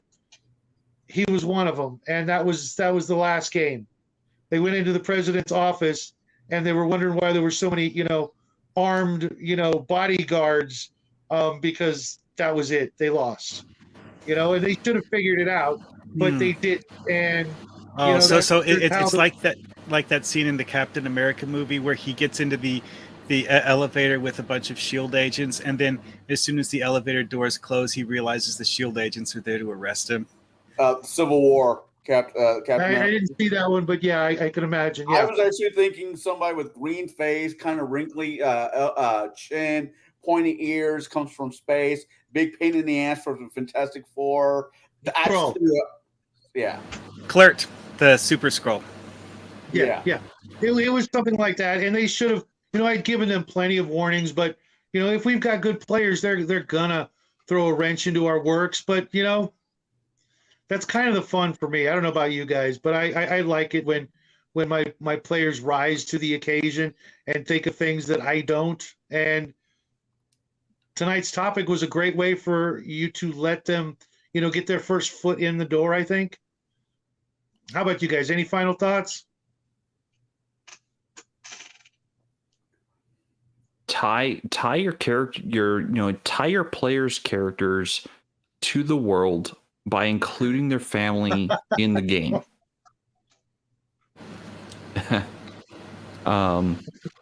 Because if you can tie their character to whatever campaign, like thread or plot you have in mind, that will help get them invested, because that means they know you took the time to read what they gave you.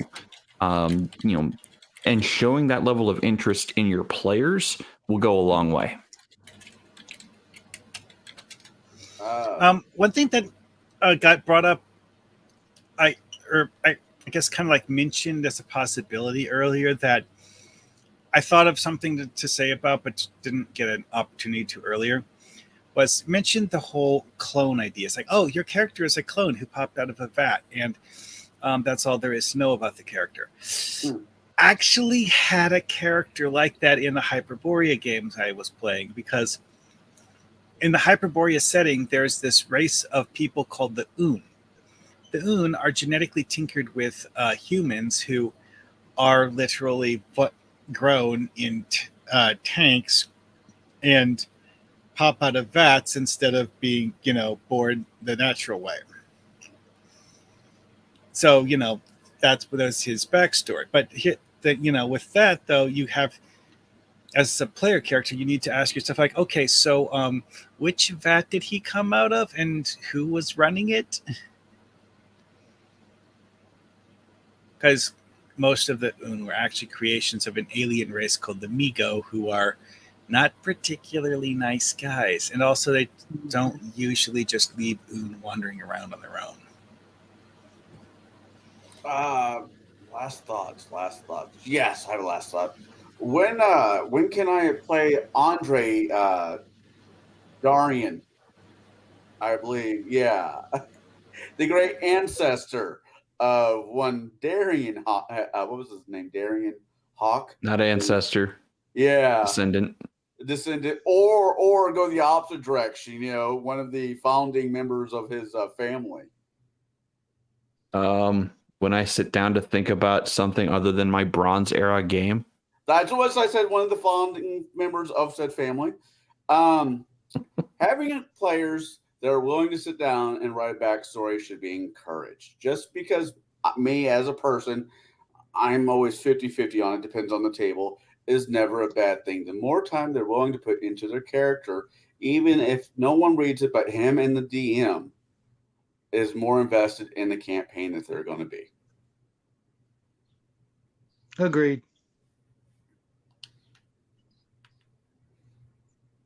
And don't be So a with dick. that, Don't be a dick. so with that, yeah. Yeah, be gentle, let them down easy. If they come up with something, give them, give them at least some encouragement so that the next time they make up a character, they're not going to just give you, one sentence and go, fine, here. No, encourage them, reward them a little, not too much. I mean, you got to leave them wanting something, right, guys and gals? Don't just hand it all to them on a silver platter. Well, you made such a great backstory, you can retire now. Just live off your parents' wealth and send other player characters out on missions. Okay, great. Thanks for the NPC. You want to roll up another character? But yeah, this has been fun. I hope everybody learned something, not just me. Thank you to everybody in the chat. Okay, Really one appreciate sec. it. Sorry. Sure. That what you just said reminded me of something from that is actually like a standard thing in our Hyperborea game. Is that pretty much everyone actually has more than one character, and actually you can actually building more than one character who are close relatives of each other, and not waiting until one of them gets killed to use the other. You can actually have fun RPing that. Oh, absolutely. Absolutely. I actually usually kind of almost insist that my players run two characters, depending on how many players there are, just so they have their own backup and their own, like, friend within the group. Should there be any, dissension or anything like that, they could at least have, their own little, squad. And the, if they do want to split the party, they've kind of got, okay, well, your characters are going to go here, your characters are going to go there, and that way there's more healers. But we're getting way off topic. Us never. This Off was a learning topic? video? No, never. I'm sorry, Sean. I'll put a warning, a disclaimer in the next video that we do next he week. liked it. Yeah, thank you for showing up, Sean. What is the topic for next week? Currently, we don't have a topic set for next week. That's something we, the gatekeepers, are going to have to talk about post show. Mostly because life has been busy. May is just a really busy month for me all the time. So currently, we don't have anything scheduled.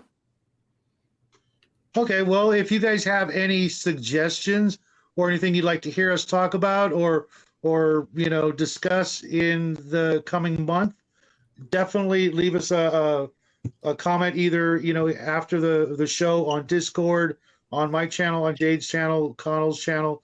Do you have a channel there, Mar, yet? Do you have one yet?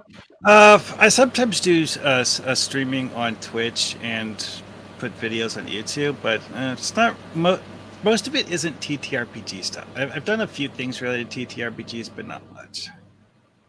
Okay, well, the sooner that you get started on that, the better, right, guys? James. Wow.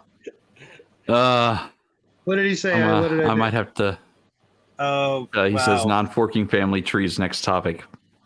Oof. I don't know about that one. Touch that. I'm ornery as hell. Yeah, that one came. Okay, I just saw that. Yeah. Wow. Like I we'll said, come up with something. We always do. Yeah. It's not so much of a tree as it is a wreath. That you put on your door for Christmas. I need to go to bed. I'm tired. Fair enough. Well. All right, folks. We are going to hit the road. We all got real world stuff to do. Thank you guys so much. We had a ton of people in tonight, ton of eyeballs watching us, and you can't see that, but we can, and it makes it all worthwhile having so many great people here tonight. some people we haven't seen in a while, some people we see too much of. But you figure that one out. Until next time, folks, have a great week and an even better weekend. It's, as you can see, at least in my neck of the woods, it's getting pretty nice outside, and I'm looking forward to it. Thank you guys. Thank you so much. Everybody, go out there, play some games, have some fun, and Smoke a get some cigar. fresh air. Yeah, and then get some fresh air. So, happy trails, everybody.